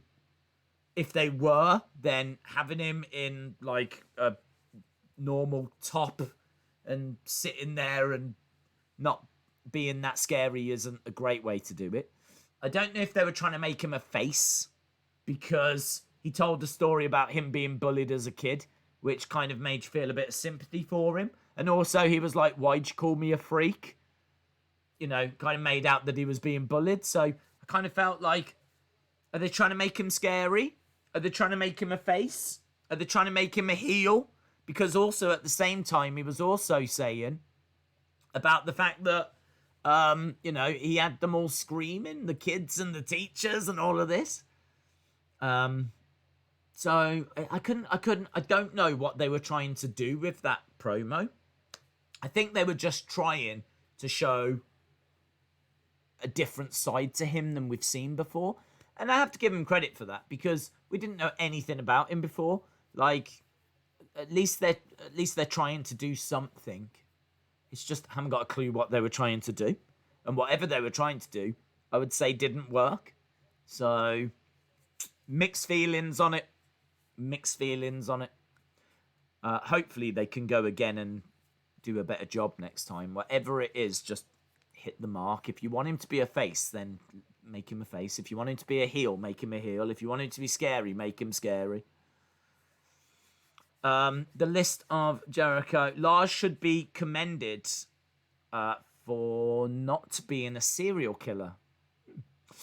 Daze, what do you think's going to happen next with Bryan versus Jey rivalry? I don't know if it is a rivalry, to be honest. I mean, it just kind of came out of nowhere, didn't it? I mean, he beat him up after. Daniel could come out and have an issue with it, and we could get a little feud. And I think that Jey should get the better of that feud at the moment.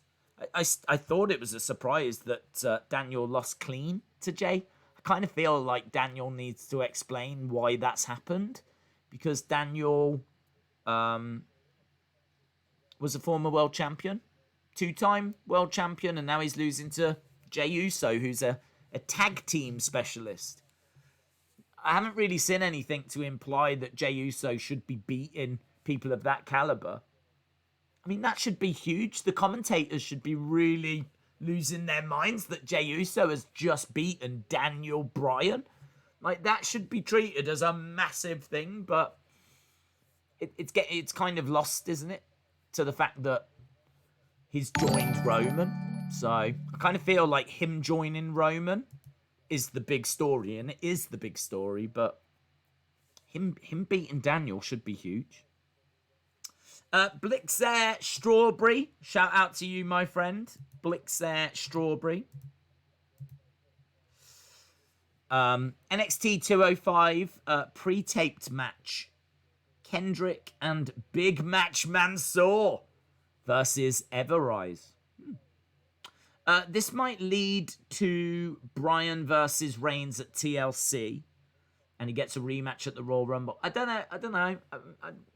Maybe this is a way of bringing Bryan in now. So maybe you're going to have Roman and Jey working as a team.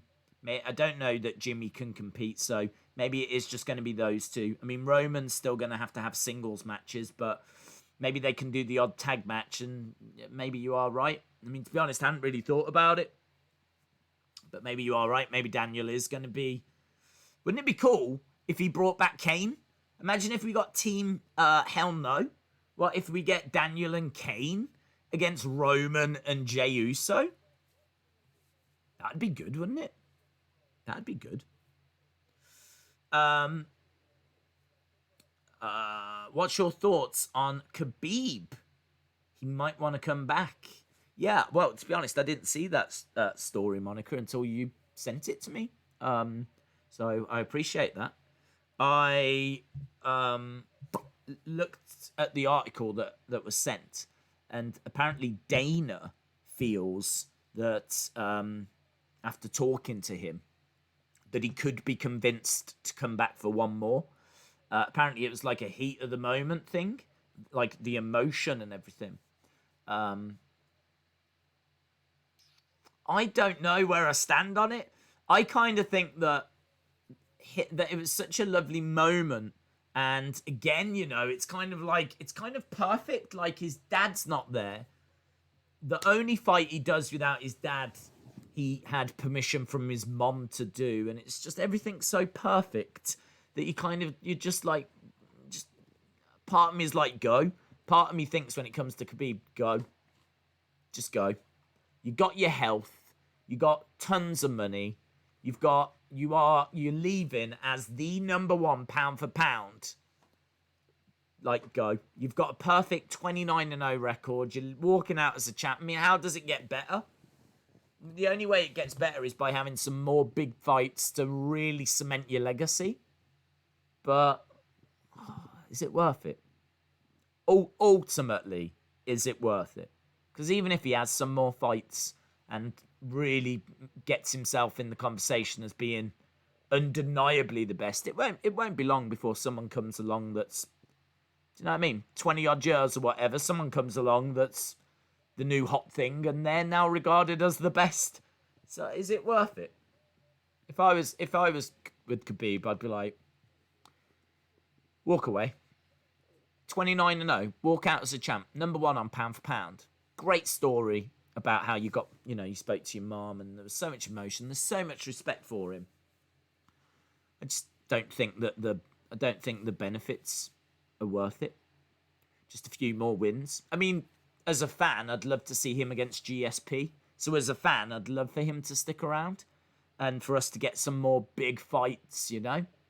But I don't know, the way it ended, I'm not thinking of it as a fan. The way it ended, and because of his dad passing and everything, I'm thinking more about him. And I'm like, walk away. Walk away. So, yeah, that's my thoughts on it.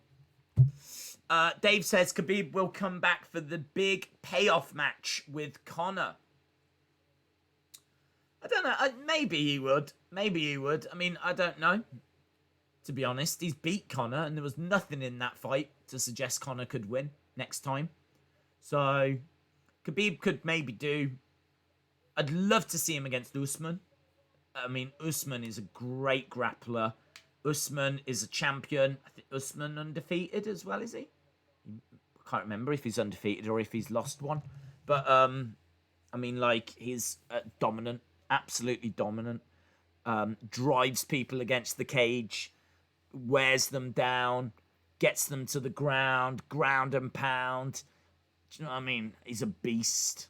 Him against Khabib would be money. Money. Well, I say money. It would be money. But there's bigger fights that you could make. I think Khabib against GSP would be a bigger fight. Khabib against Conor would be a bigger fight. But I would love to see Khabib against Usman. But there's a few fights that you could have. But I have to stick by what I said. I just don't think, for him, I don't think it's worth it. He's got money. I know you can always have more money, but you can always have more money. And I think he's a sensible guy. I don't think he's going to be splashing that money around. You know what I mean? So, are you streaming Silver versus Hall tomorrow? We're doing UFC tomorrow. That's what we're doing. So, UFC tomorrow. I think there's about 12 fights on it. I do need to go in a sec to start researching. And getting set up for tomorrow. So a few more minutes and then we will be on our way. What is going on with Daniel Bryan? He's feuding with Sami Zayn, then he's teaming with Kevin Owens, and now he's feuding with Roman. I think he's just... I mean, like, I don't know that he's feuding with Roman.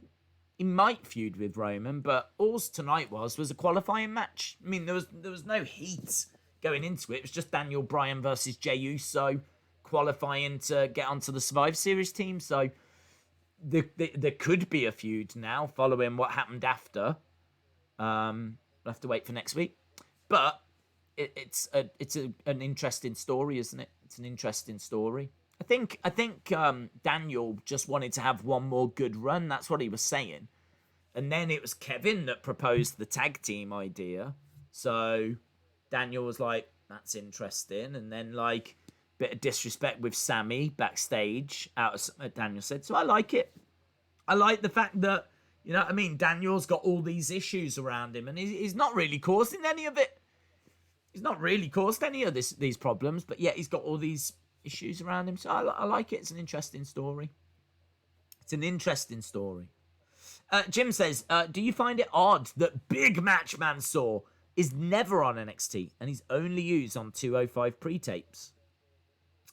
Well, I just don't think they see much in Big Match Mansoor apart from his value for those Saudi shows. I mean, that's how it comes across, isn't it? So I think he's a decent wrestler. But I don't know that he's someone that they really want to put on NXT. I think that he is just someone that will just fill a spot on 205. Maybe main event. Maybe NXT UK. Maybe those kind of shows, you know. So, yeah, I don't know. I don't know what they'll do with him. It's a shame, really. 'Cause I don't find him offensive or anything. I think he's perfectly serviceable. So, do you remember Bryan Roman at Fastlane? That was incredible. I do, yeah. That was the winner got to face Brock, was it? It was the winner went to the main event. Roman won, and then that meant it was him, Brock at WrestleMania. And then Daniel ended up going into the Intercontinental ladder match. I do remember that. It was just before WrestleMania. And I remember and everyone knew that Bryan weren't winning it. Everyone knew that Roman was going to be going to that main event. But you're right, it was still a great match. Still a great match. Shout out to Anthony. Mansoor beat Ziggler and Cesaro. He deserves to have a push because it makes no sense. Daze, if Queens emails you an account number in the Caymans instead of picks, can we win the game this weekend? No, I cannot be bribed. I cannot be bribed. The only way I can be bribed is if someone can make that Murphy Tuck DVD. That is it. A pay-per-view called Ultimate Showdown. You have to pick one wrestler from NWA, AEW, Impact, WWE, New Japan to compete in a fatal 5-way. Who would you pick? I don't know, dude, to be honest. I mean, when it comes to those, it's all kind of dream. It'll never happen, will it? I don't know. I'd probably look at champions. Just go like Naito, Aldis, Cody, Roman, Impact. I don't know. I don't even know who's there. Samoa Joe. There we go. Right, I think we're done anyway. I think we are done. Yes. Awesome. Right. Thank you to everyone that watched. A massive shout out. A big thank you to everyone that has. I know I've mentioned it a couple of times, but if you haven't seen them, then those videos that are up on the channel, they're like little reviews of Raw episodes. I go back to the very first Raw. There's 4 up. The first 4 Raws have been reviewed. And I think they're really fun. They've taken a long time to edit. They're only 6 minutes long each. But yeah, the feedback has been so positive. So if you've watched them, I appreciate it. I'll try and get you another one. I don't think another one will go up tomorrow. Just because we've got UFC. And it seems to be a bit earlier tomorrow. So I'll probably just leave those 4 for now. We've got UFC tomorrow. We've got Halloween Havoc. We'll do a special watch along on Sunday. Monday we got Raw. Next one I'll probably drop on Tuesday. So the next one I'll drop on Tuesday. Maybe I'll do the next one on like Wednesday and, you know, get a few more out next week. But yeah, I've got like, as I said, 10, 11 that are ready to go. So really appreciate everyone that's given those a go. And if you've not checked them out, check them out just on the channel. They've been going up every day this week. So, and as I said, try and keep that ball rolling. So yeah, really do appreciate the support. Thank you to everyone that joined us tonight as well. Appreciate that as always. Have a great weekend, whatever you're doing. And of course, we are back for UFC tomorrow night. Awesome, guys. Thanks for watching. See you again next time. Bye for now.